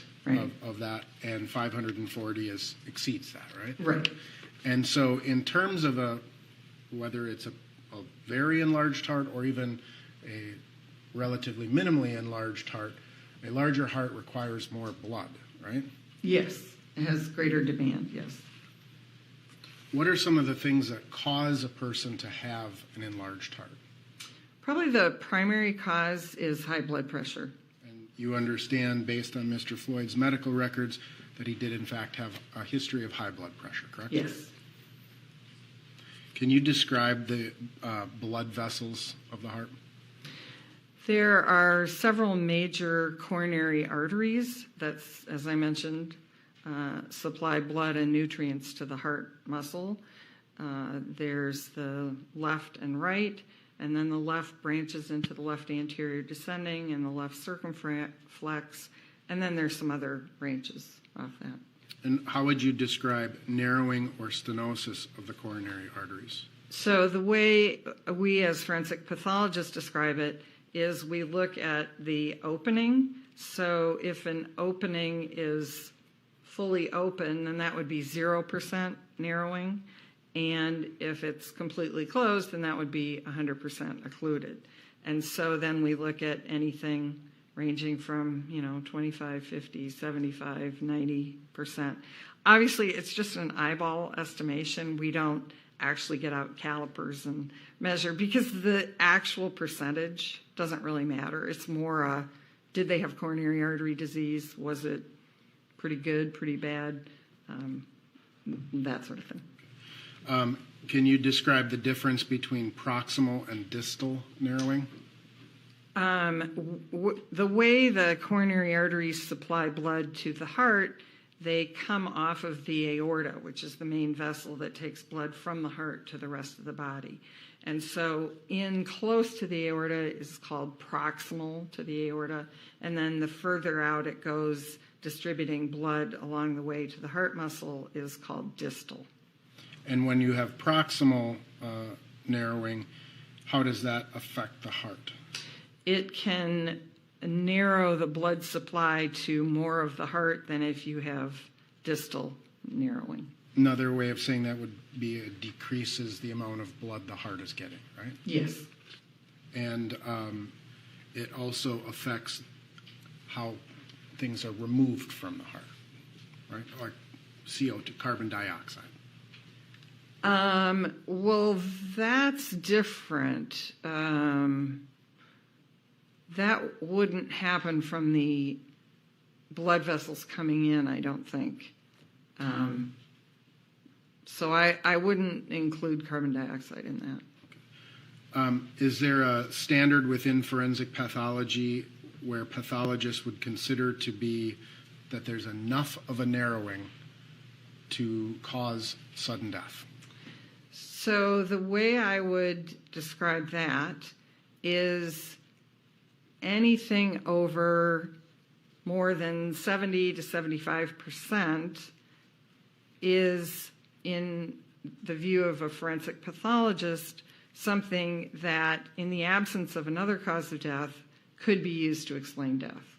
Now, it's also true that people live with 100% occlusion and go on and do fine. So you have to understand this is strictly my perspective as a forensic pathologist, and everyone I see is dead. So that's kind of a different perspective. Can you just explain what myocyte necrosis is? The myocyte is the name of the heart muscle cell. So cyte means cell, it's C-Y-T-E, and myo means muscle. So when you have a heart myocyte, it's the heart muscle cell, and necrosis means death. So if you see myocyte necrosis, that means there are dead heart muscle cells. And do you have to have myocyte necrosis to cause sudden death? No, you don't have to have myocyte necrosis. And would you say that hypoxia is the absence of oxygen? Agreed? Yes. And can hypoxia of the heart cause sudden death by other means? Hypoxia means low oxygen, sorry. And your question is, can low oxygen to the heart cause sudden death through an arrhythmia? I presume, yes. Okay. What would you, how would you describe the conduction system of the heart? The way the heart beats, the lub-dub, is that there are electrical currents that go through the heart muscle. And normally there's a certain sequence in which the heart muscles will fire. And that's called the conduction system, through which the electrical impulses flow. And that's what keeps the heart beating in a regular rhythm, that beat, beat, beat.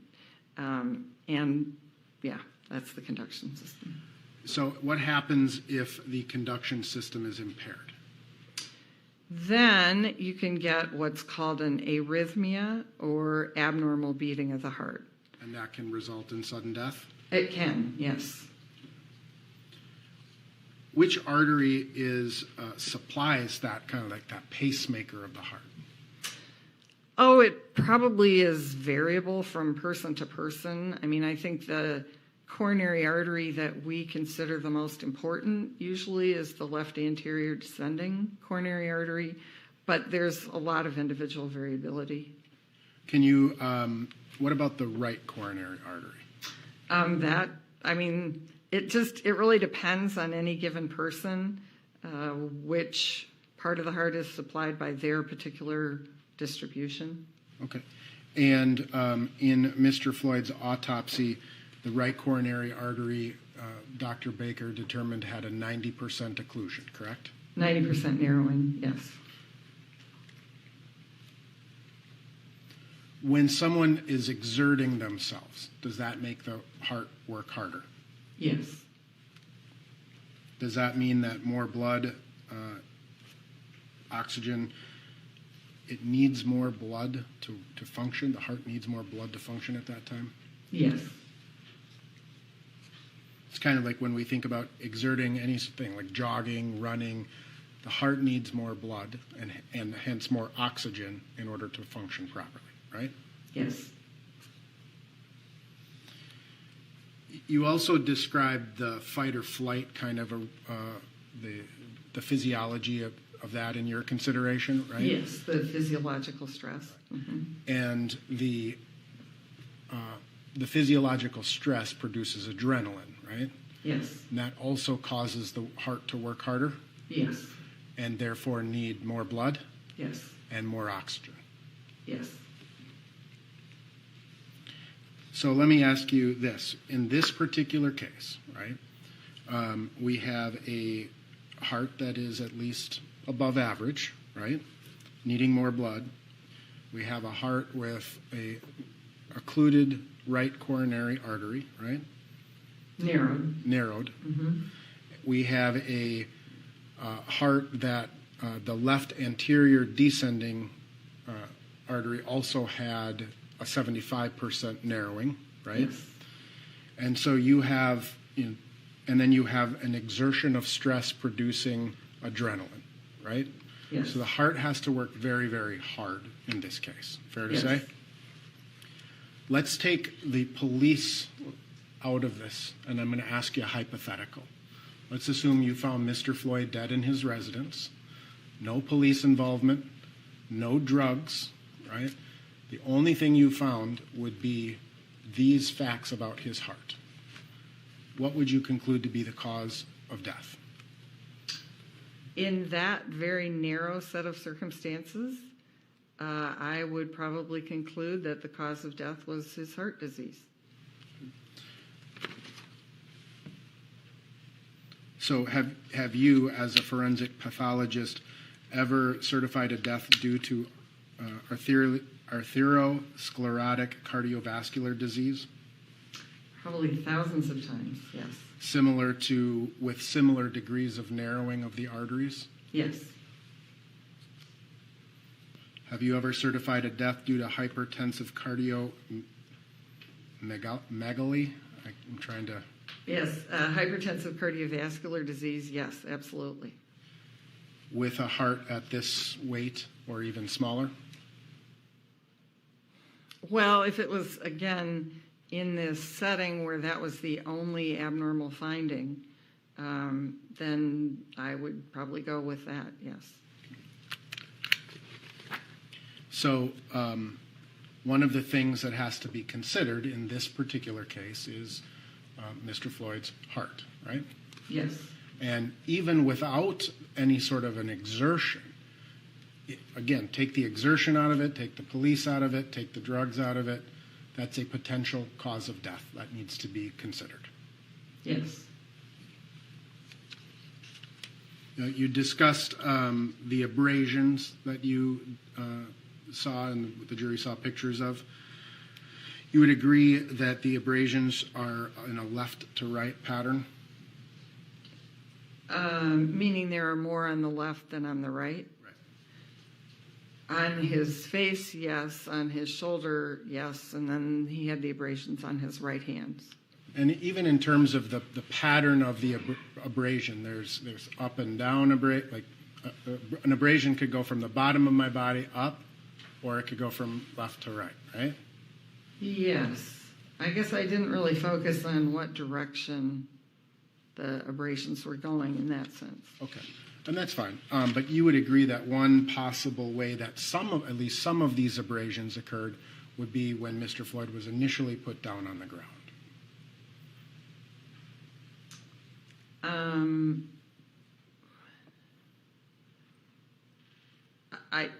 I guess they could, yes. Right. And not all of those abrasions necessarily occurred while Mr. Floyd was in the prone position, right?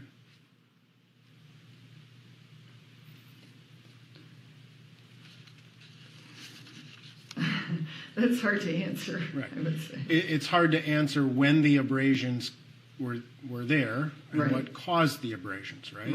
Right. And if someone was being held down with the weight of 3 people, would you expect those to be more punctile in their nature, or abrade, like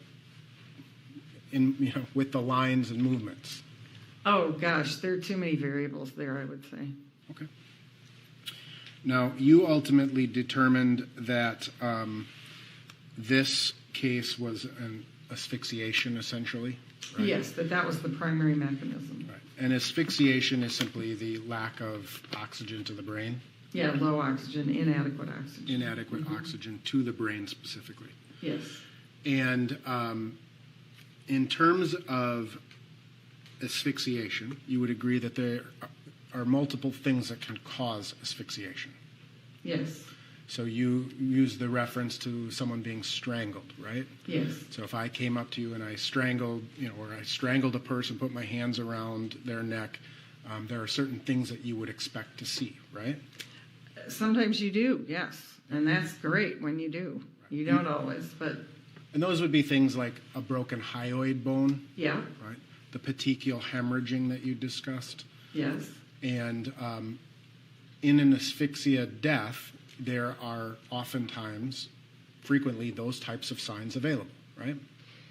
Well, it really depends on the mechanism of asphyxia. Okay, so let's go back to the mechanisms of asphyxia.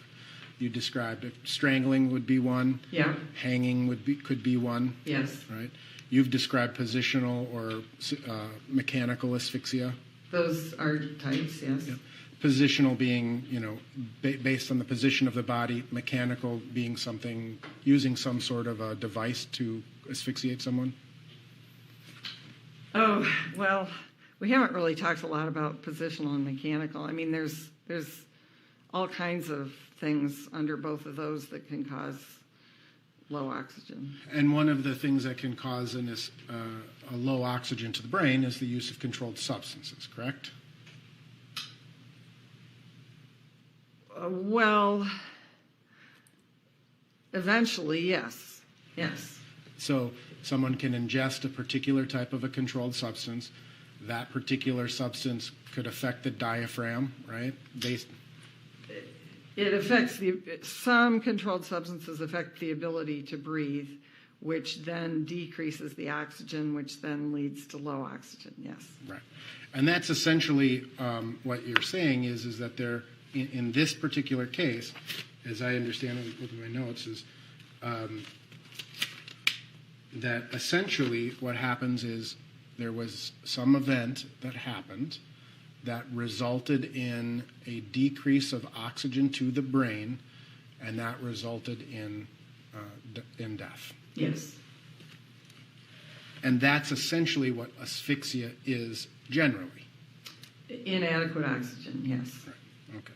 And you were asked a series of questions about some studies in terms of, I think they're called they're out of San Diego. Or Yes, Dr. Chan. And Dr. his group. Chan's, Mhm. right. Yep. Are you familiar with the Journal of Forensic and Legal Medicine? Yes. Now, you testified that some of the problems with the Chan studies were that they were in laboratory settings. Sorry.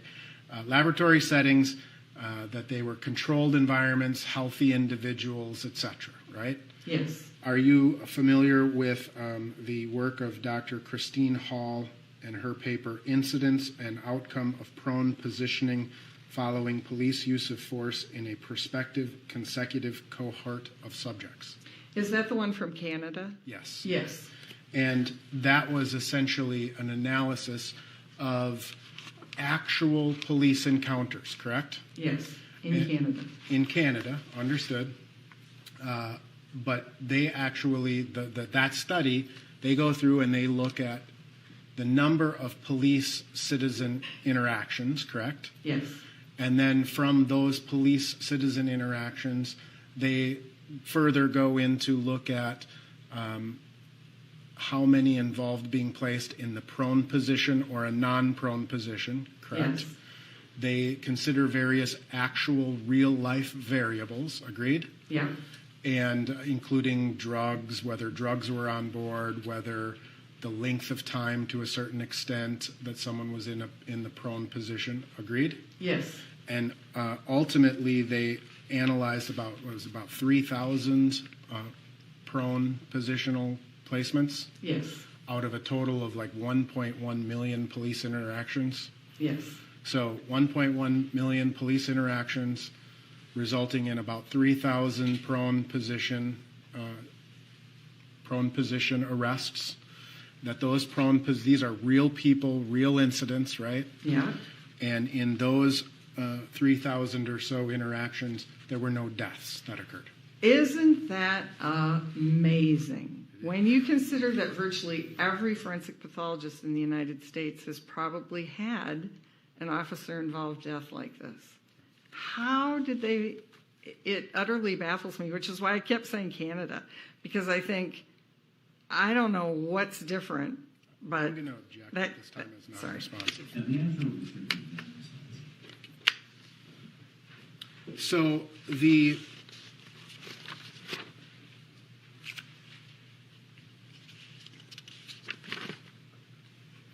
let me ask you, in terms of hypoxia, can you again define hypoxia? Low oxygen. Right. And which organ is more sensitive to the lack of oxygen? The brain. The brain. Absolutely. The brain's the most. It needs the most oxygen, right? Yes. And that's because it's doing millions of things simultaneously, right? Agreed? Yes. I'm sure there's lots of reasons metabolically why it needs oxygen. Right. I think a previous witness testified that it takes about 20% of the body's oxygen supply to function, right? That sounds about right, yes. But the heart also needs oxygen, right? Yes. So in terms of the professional standards for determining an asphyxia death, is it true that you have to first exclude all natural and non-natural cases or causes of death?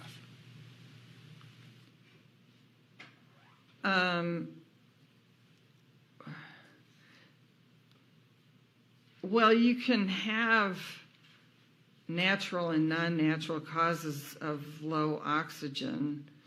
So I'm sorry, I guess I don't understand. Sure. There's a criteria that's established for making a determination of positional asphyxia as a cause of death, right?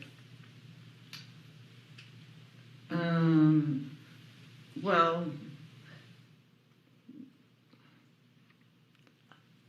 I'm not really sure what. I'm sorry, I don't understand that.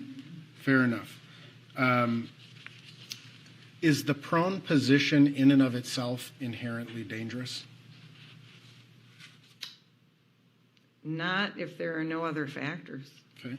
So the prone position is examined and used in a lot of different settings, right? Correct. I mean, even in hospitals, in the treatment of, say, COVID, the prone position is used. Correct. And in those circumstances, being in a prone position is not inherently dangerous, right? Yes. I mean, chiropractors put people in the prone position, right? Yes. Massage therapists put people in the prone position, right? Yes. So the prone position, I'm just talking generally Right. speaking, no other factors. The prone position in and of itself is not inherently dangerous, right? Right. Is the prone position on concrete inherently dangerous? Again, with no other factors, as long as someone can breathe, no. Right. I could be laying by the pool in Florida, right? Right. On my stomach in the prone position, not inherently dangerous. Right.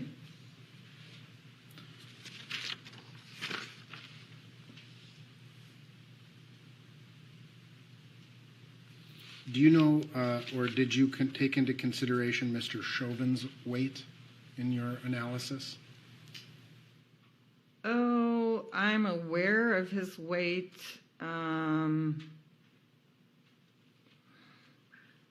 I would say I took it into some consideration, but it wasn't a major factor one way or the other.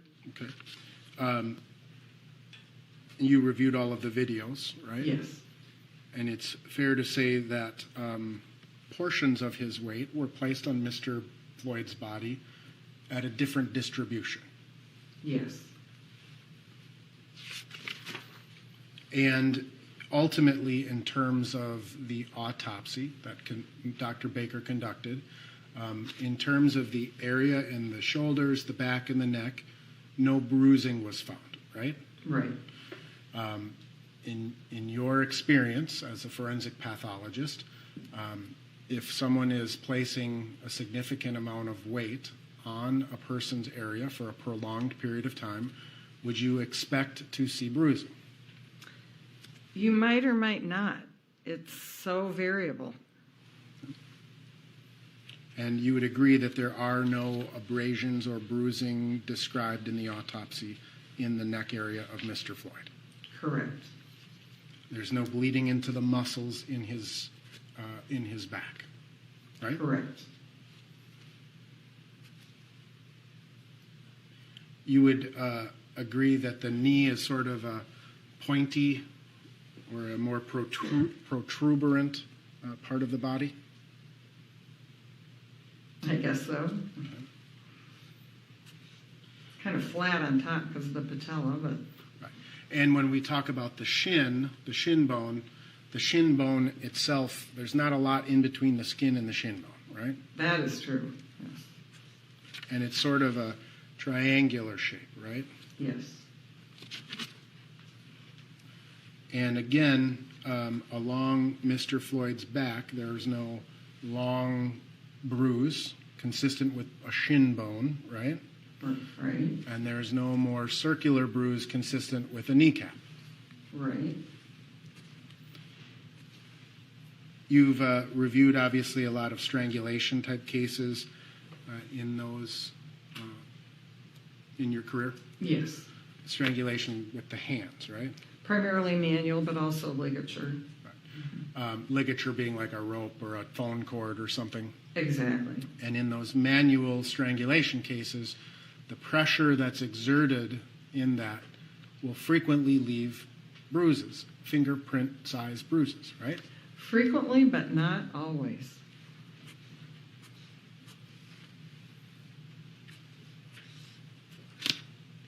And ultimately, what increases the likelihood of seeing a bruise is the amount of force that's applied, right? You know, I don't know what all the factors are, whether it's fragility of the vessels, whether it's the length of time, whether it's the force, whether it's the location. I think there are lots of variables. So, yes. And everyone bruises differently. So yesterday depends on what medications they may take, right? So yesterday there was an analysis or an analogy to sitting on a church bench and you don't bruise your behind. And that can feel long. Would it be different if you're sitting on a church bench with a baseball, for example, underneath your butt? I really couldn't say. All right.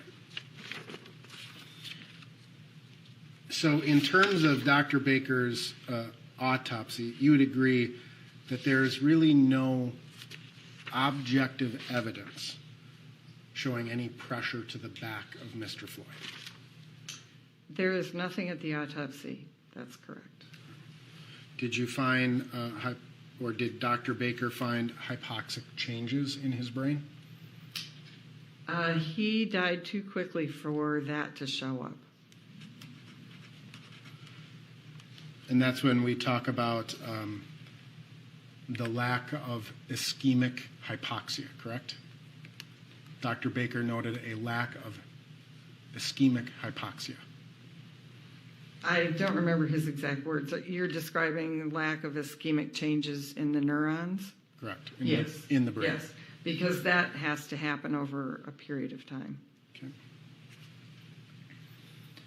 And when someone is experiencing that shortness of oxygen or that lack of oxygen to the brain, that will frequently lead to certain symptoms, right? Yes. Confusion is one. That could be, yes. Restlessness, Could be, yes. shortness of breath, Could be. visual changes, Could be. incoherent speaking. Could be. So, to your knowledge, did Mr. Floyd, in the videos that you observed, ever complain of these any visual changes?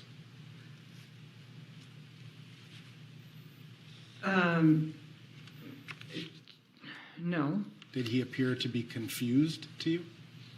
So what time period are we talking about? Sorry. Sure, that helps. Maybe if we narrow down that time. The 9 minutes, during the 9 minutes that Mr. Floyd was restrained, did he appear confused to you? Oh, gosh.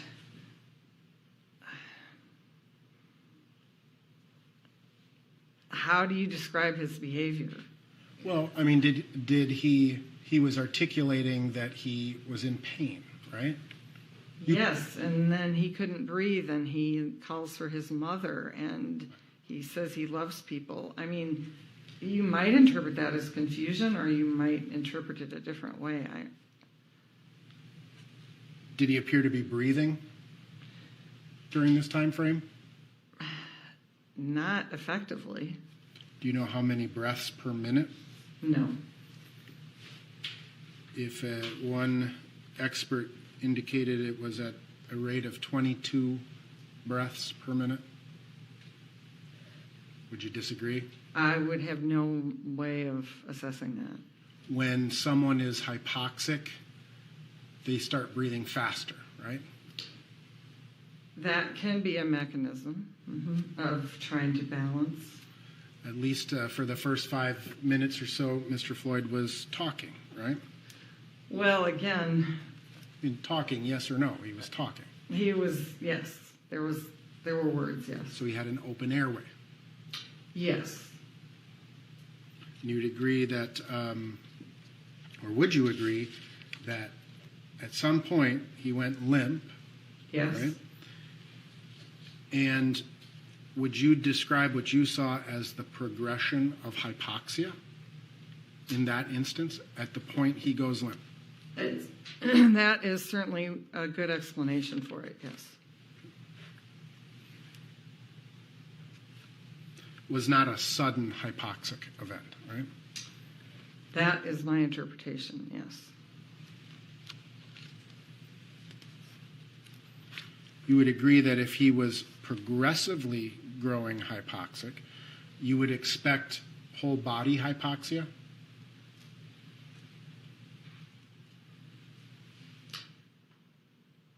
I'll rephrase my question. Yeah, sorry. I'm not a doctor, so I have to rely on my notes quite a bit. So if he was progressively suffering from whole body hypoxia, the brain would be the first thing that would show signs of hypoxia. Oh, I see. Yes. Yes, the brain is the most sensitive. And you would agree that that would not occur in a matter of seconds, but it would take a matter of minutes, right? Correct. And asphyxia due to position or compression, that prevents air from getting into the lungs, right? Yes. And that leads to what we would call a global hypoxia.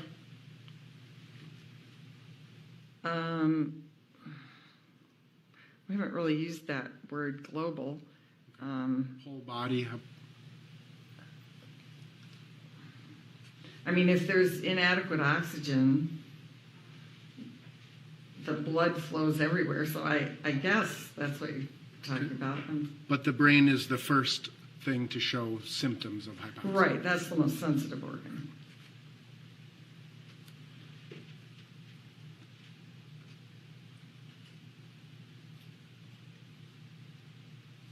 And in this particular case, where you have a 90% stenosis of the right coronary artery, that's going to be limiting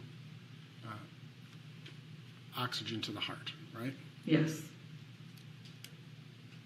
And he has a big heart, right? yes, Needs more blood. yes, And adrenaline speeds up the heart. yes. Methamphetamine speeds up the heart. It can, yes. So methamphetamine and adrenaline cause the heart to work harder Yes. And that can happen. and increases the heart's oxygen needs. Yes. And at what point does the stenosis in the left and right coronary arteries become critical and cause the heart to stop? Generally. Oh.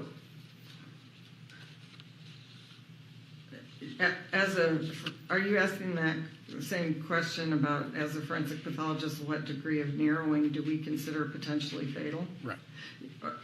70, 75% and above. Now, in terms of drug use, right, you obviously were aware, based on the toxicology, that Mr. Floyd had certain drugs in his system, right? Yes. And so when we say on board, that means in the system. Yes.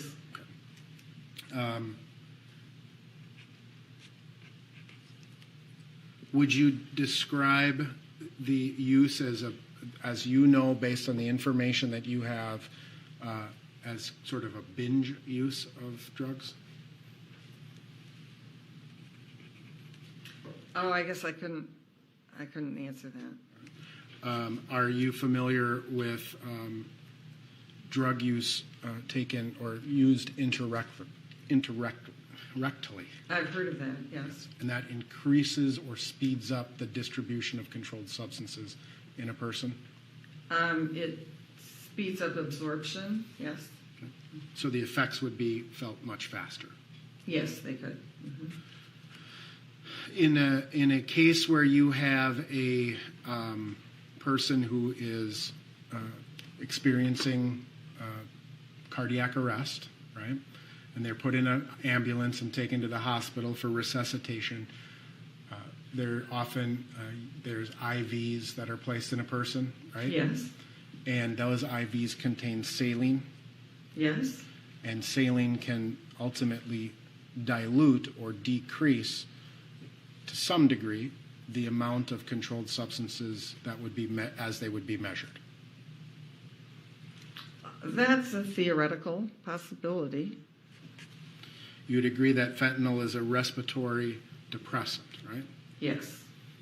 It slows breathing and lowers oxygen in the blood.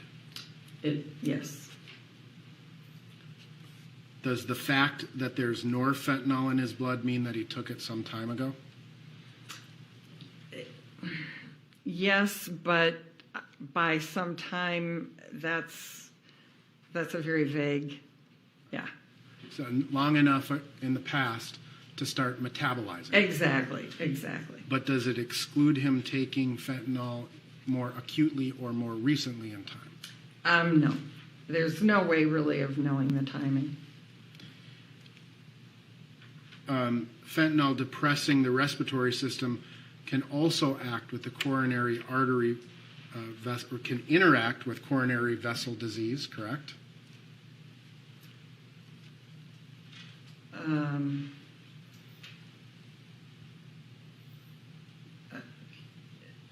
Can you clarify that? Sure. I'm sorry.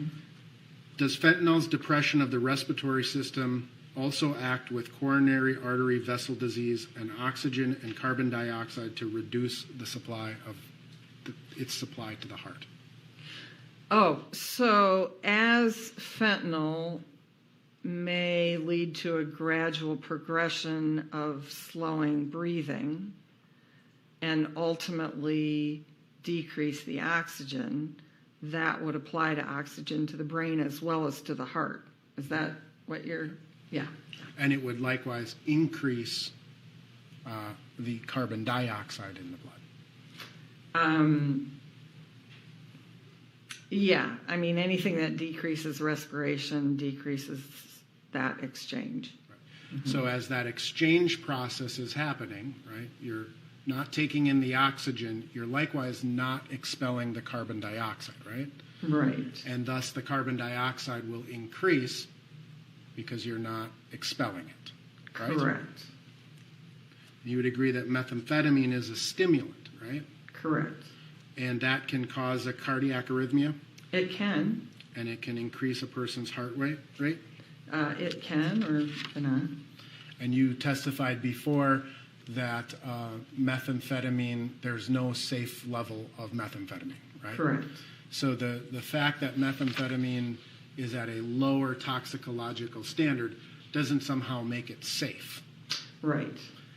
It doesn't exclude the possibility that it could increase the heart rate. It could or not. In terms of the evidence in this case, were you made aware that drugs were found in the backseat of the squad car? Yes.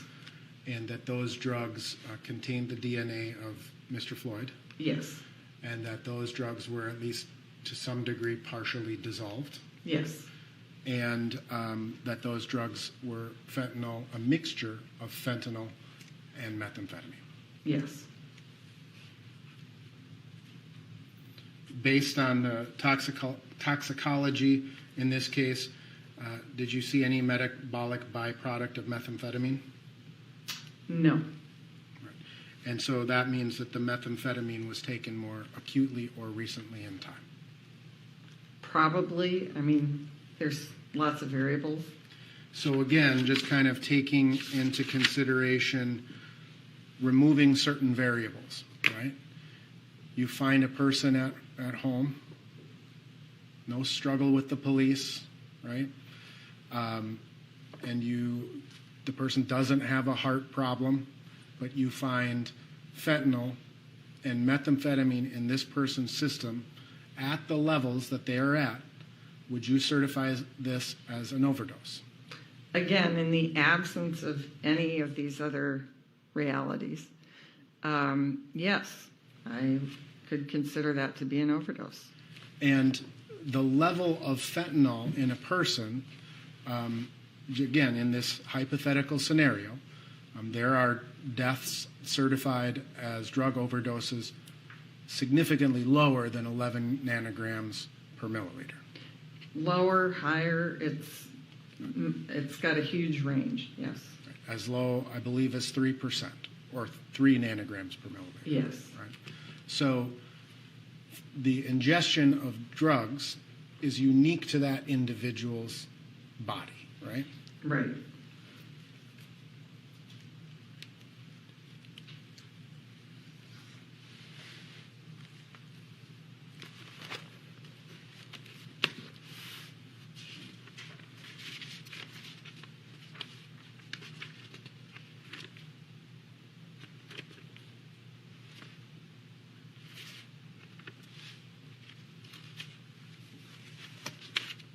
Your Honor, I have no further questions. Ms. Blackwell.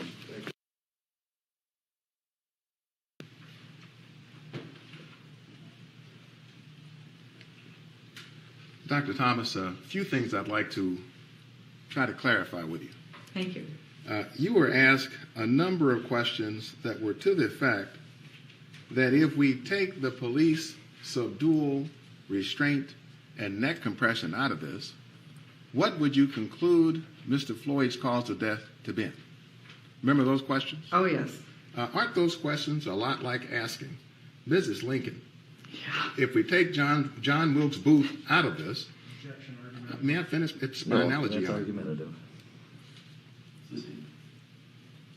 Dr. Thomas, if we put the police subdual, compression, and neck compression into this, restraint and neck compression into this, what was the cause, the manner of death for Mr. George Floyd?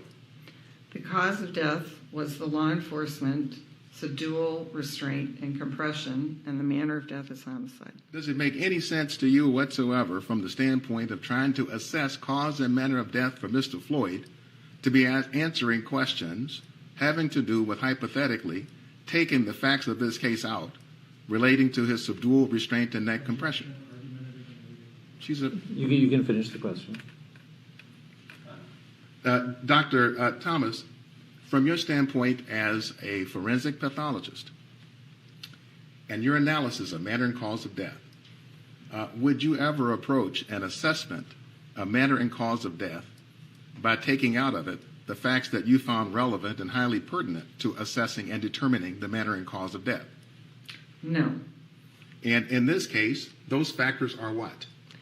The law enforcement subdual, restraint, and compression. And you were asked questions again about fentanyl and meth. Remember those questions? Yes. Do you know what quantity of meth was even involved or found in Mr. Floyd's bloodstream?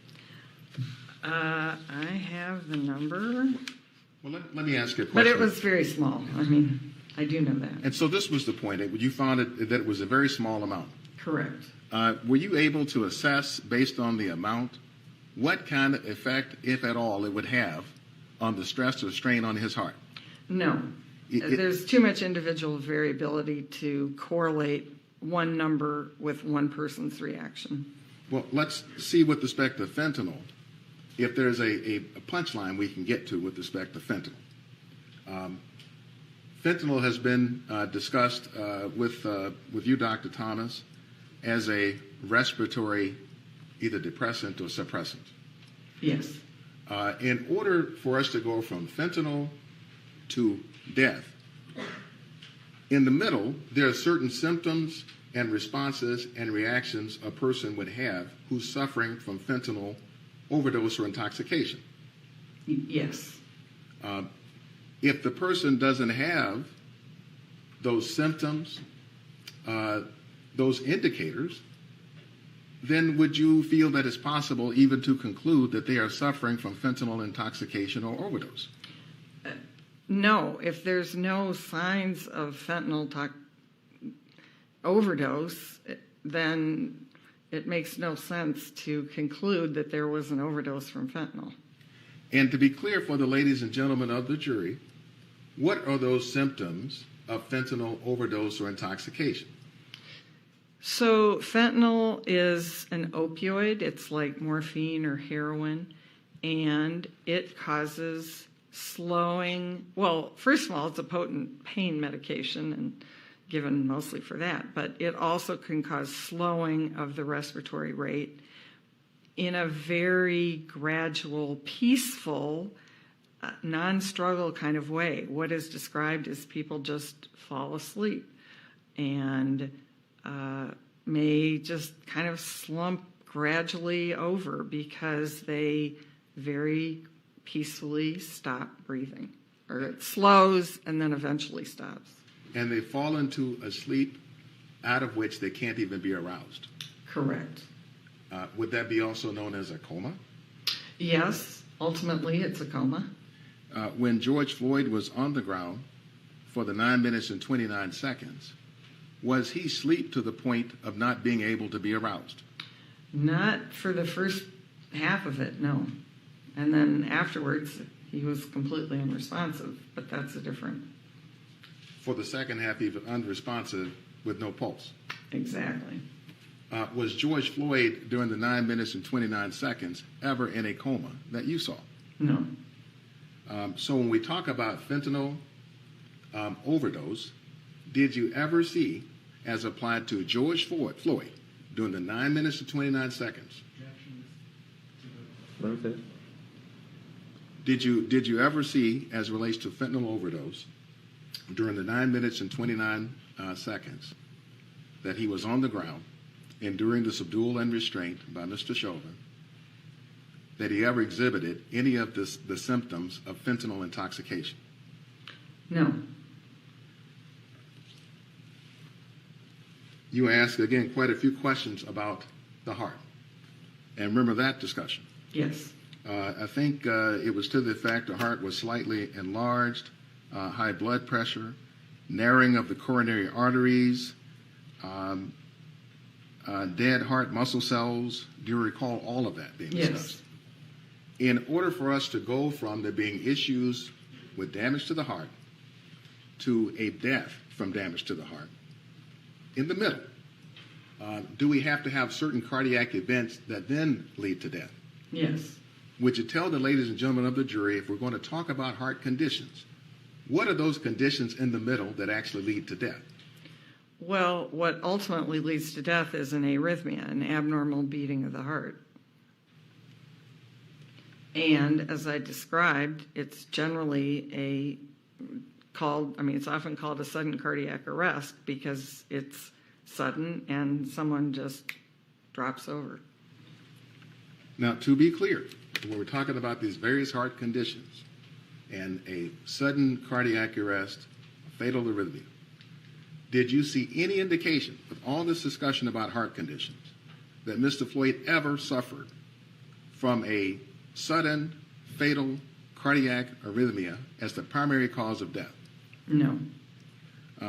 Was there any evidence that Mr. Floyd suffered from a heart attack?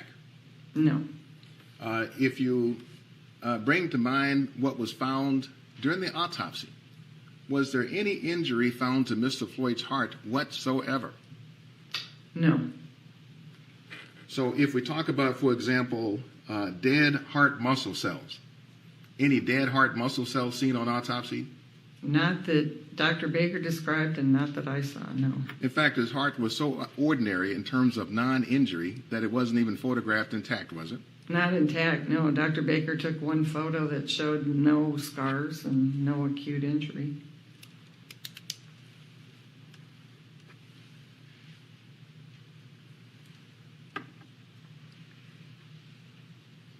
Now, you were asked about certain studies out of Canada. Yes. On the prone position. Yes.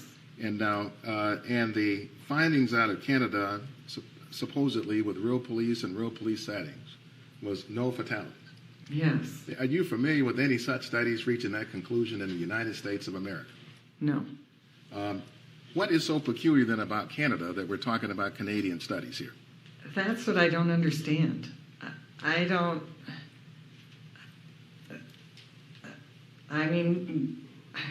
I found that study and I just thought, I don't know how to interpret this because it's so contrary to the actual experience of forensic pathologists in the United States. Now, you asked questions about whether the prone position is safe to lay on your stomach. Yes. Are you familiar with whether or not laying in the prone position automatically brings about a reduction in the oxygen reserves somewhere in the neighborhood of 20 to 24%? I am not aware of that, but I would defer to a clinician. Perhaps a pulmonologist? That would be the best, yes. I think you were, in fact, asked a question about laying by the pool on my stomach in Florida. Yes. George Floyd was not laying by the pool on his stomach in Florida, was he? No.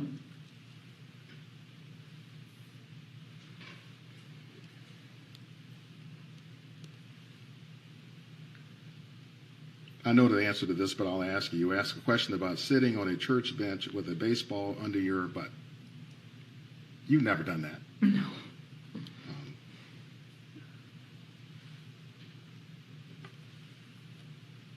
Now, you were asked questions about symptoms of damage to the brain. Yes. And whether there was any evidence of damage to Mr. Floyd's brain. Yes. Would you tell the ladies and gentlemen of the jury whether the fact that you observed an anoxic seizure in Mr. Floyd, was that evidence of damage to the brain? So, yes, what happens in the brain is when there's inadequate oxygen, it reacts by causing this anoxic reaction or seizure that we've described. If someone then goes on and essentially is brain dead, but their heart can be restarted and they're kept alive for, say, a day, and then they die, then you will see changes in the brain. But in a case like Mr. Floyd, where he died during this period of time and his heart was never able to be restarted, that is not enough time for the brain cells to show any kind of reaction that you could see at autopsy. Thank you, Dr. Thomas. No further questions. Anything further? Yes, very good.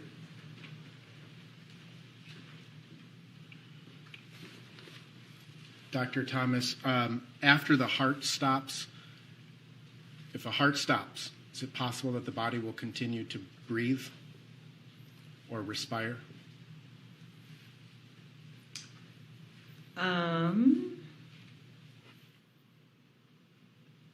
Yes, I suppose it could in some circumstances. And that continued respiration after the heart stops could be a matter of a minute or two, correct? I suppose that could happen. And you would agree that methamphetamine also further constricts the arteries, right? It can do that.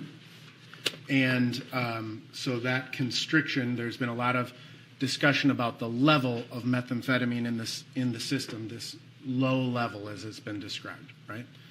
You said there's no safe level, agreed? Yes. Would you, as a physician, prescribe methamphetamine to a person who has a 90% or a 75% occlusion to his or her heart? Objection, Your Honor, is beyond the scope and relevance. You may answer it if you have an opinion in that regard. Yeah, I don't have an opinion. I'm sorry. Okay, no further questions. Great. Thank you, Dr. Thomas. You're excused. Members of the jury will take our lunch recess. We'll reconvene at 1:30.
Mr. Blackwell. Thank you, Your Honor. For our next witness, the state calls Dr. Andrew Baker.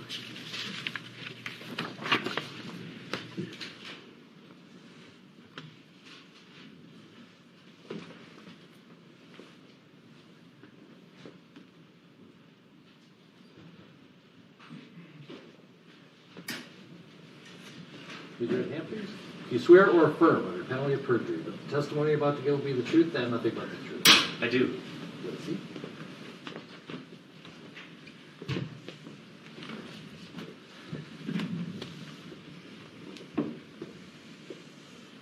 And if we could begin by having you state your full name, spelling each of your names. My full name is Andrew Michael Baker, AndrewMichael Mr. Blackwell. Thank you, Your Honor. Good afternoon, Dr. Baker. Good afternoon. You know, first of all, you conducted the autopsy on Mr. George Floyd. I did. Before we get into the specifics of the autopsy, why don't we explore your background a bit? You're the chief Hennepin County medical examiner, That's correct. and would you tell us what it means to be the chief medical examiner in Hennepin County? So I've been the chief medical examiner for Hennepin County since 2004. I'm actually the chief medical examiner for Hennepin, Dakota, and Scott counties. My office provides service to all three of those counties, which is about 1.85 million Minnesotans, or about a third of the state, falls within our catchment area. Being the chief medical examiner means that I supervise the rest of the staff, in particular my other physicians. I have 6 other doctors as well as a doctor in training that work under me. And so before becoming the chief, you were the assistant chief, Correct. and that was in roughly 2002. Correct. I was the assistant chief medical examiner for 2 years. So all in, it's been going on 19 years as either assistant chief or the chief. Correct. What did you do before joining the Hennepin County Medical Examiner's Office? Are you asking me to go back to my educational background or just my postgraduate training? Maybe to the Air Force. To the Air Force? Oh, prior to coming to Hennepin County from 1998 to 2002, I was a major on active duty in the United States Air Force. I served as a forensic pathologist for the Department of Defense. Our unit was known as the Armed Forces Medical Examiner, and at that time we were headquartered in the Washington, D.C. area. Are you board certified in any areas? I am. Would you tell us which ones? I am board certified in anatomic and clinical pathology, and I hold subspecialty certification in forensic pathology. Doctor, would you tell us what the National Association of Medical Examiners is? Yes, the National Association of Medical Examiners is the professional organization for people who do what I do for a living. I want to say we have about 800 or 900 members. Many of those are fellows like me, meaning they're fully board certified forensic pathologists. We do have a variety of other membership categories as well for investigators, for administrative personnel, and for other support personnel in the profession. Now, you are former president of the National Association of Medical Examiners. Yes, I am. In fact, at least as of to date, you're the youngest president, or were the youngest president ever to hold that position with the NAME. I don't actually know that that's true, but I will take your word for it, Counselor. I did not know that. Yeah, I thought I was just listening to you, Dr. Baker. So, but in any event, you have been the president of NAME. Yes, I have. So let's move now to the specific autopsy of Mr. Floyd.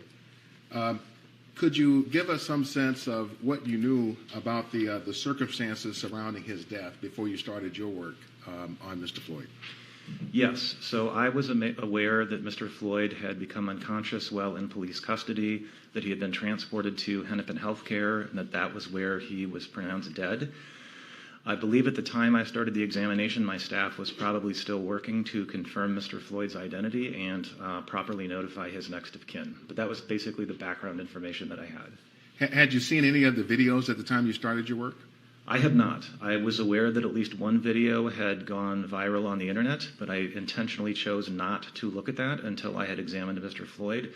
I did not want to bias my exam by going in with any preconceived notions that might lead me down one pathway or another. So it was then several days after you'd done your work on the autopsy that you saw the videos? One video I saw shortly after the autopsy, and that was the one that I think most of the public had seen through Facebook or other social media. The other videos, such as the cup surveillance video and the body-worn camera videos, I did not see until 3 or 4 days after the autopsy. Could you, Dr. Baker, give us an overview of how it is you conduct autopsies? What's your approach to them? Sure. So in a case that's believed to be a homicide or a potential homicide, there's a few more steps involved than a typical natural death or an accidental death. We start every exam with a very thorough external examination of the decedent's body in an as-is condition, meaning the medical devices are still in place. If the decedent came in with clothing, that clothing would still be in place on their body. All of those things potentially could be evidence to us as the medical examiners. In many cases, we will also collect trace evidence. For example, if the decedent's fingernails are long enough, we will collect fingernail clippings. We will collect some pulled head hairs as exemplars in case those are needed to match to anything.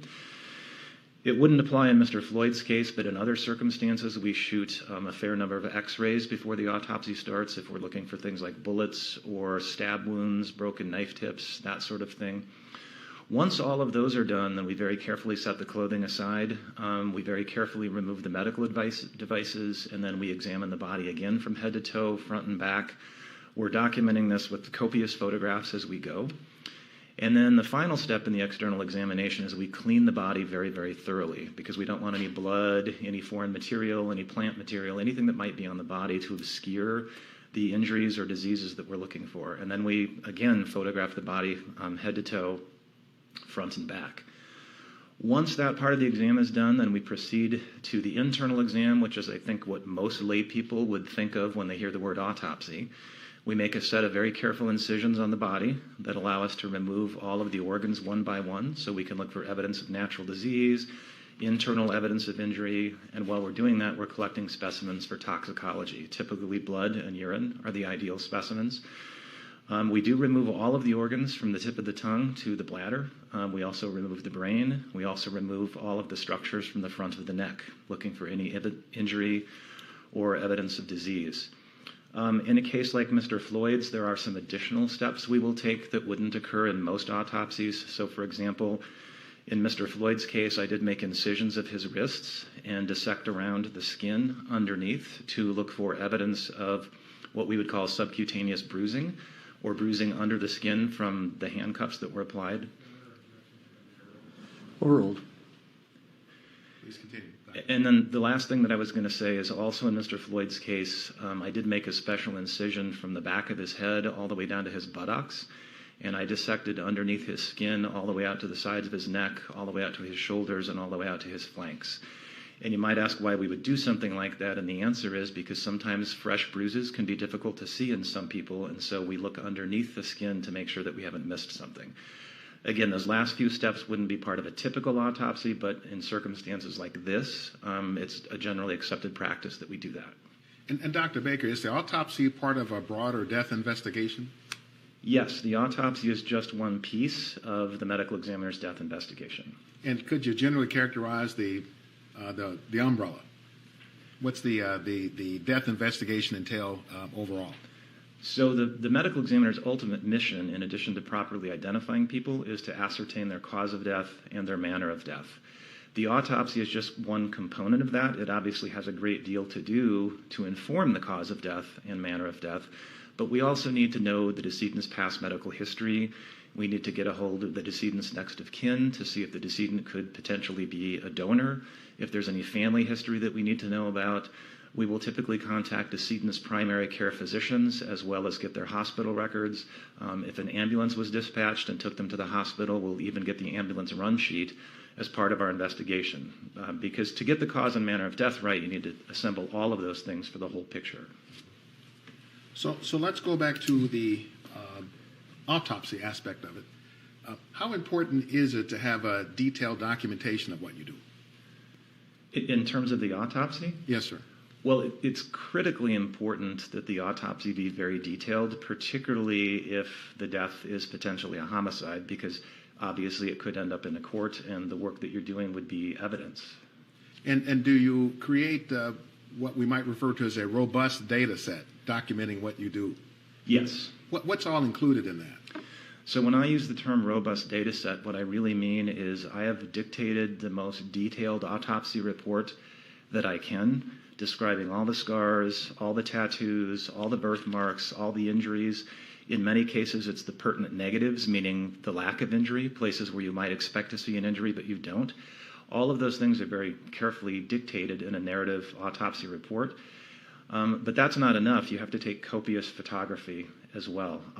My goal is to create a set of photos that's so robust that another pathologist could take my set of photos and almost feel like they'd been there for the autopsy. That person has enough data that they could look at my work and reach their own conclusions. They don't have to take my word for it because it's in the photos. And in the case of Mr. George Floyd, that's what you did. That was certainly my goal, yes.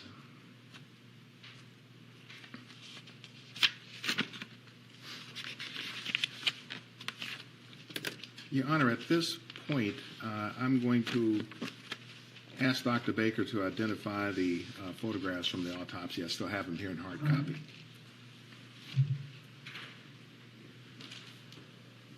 May I approach Dr. Baker, Your Honor?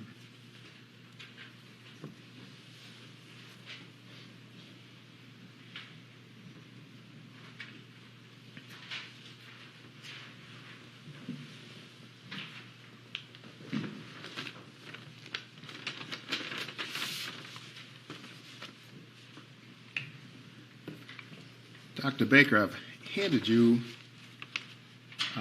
a number of photographs that should have exhibit numbers 186, 235, 185, 236, 187, 188, 189, 190, 191, and 192. I'll represent to you. That's what you have. Okay. And if you could just look through the set and just confirm for the record that those are photographs that you took during your autopsy of Mr. George Floyd. So these are, in fact, autopsy photographs of Mr. Floyd, and they were taken by me. Thank you, Dr. Baker. I'd like to redistribute them to the jury, Your Honor.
All right.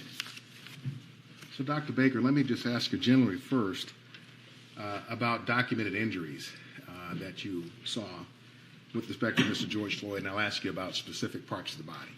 Okay. Did you note any injuries to Mr. Floyd's back? I did not. Didn't see any bruises, scrapes, etc.? Correct. What about the injuries to Mr. Floyd's face? Yes, Mr. Floyd had several injuries to his face. And if you could, Dr. Baker, look at Exhibit 186 and Exhibit 235.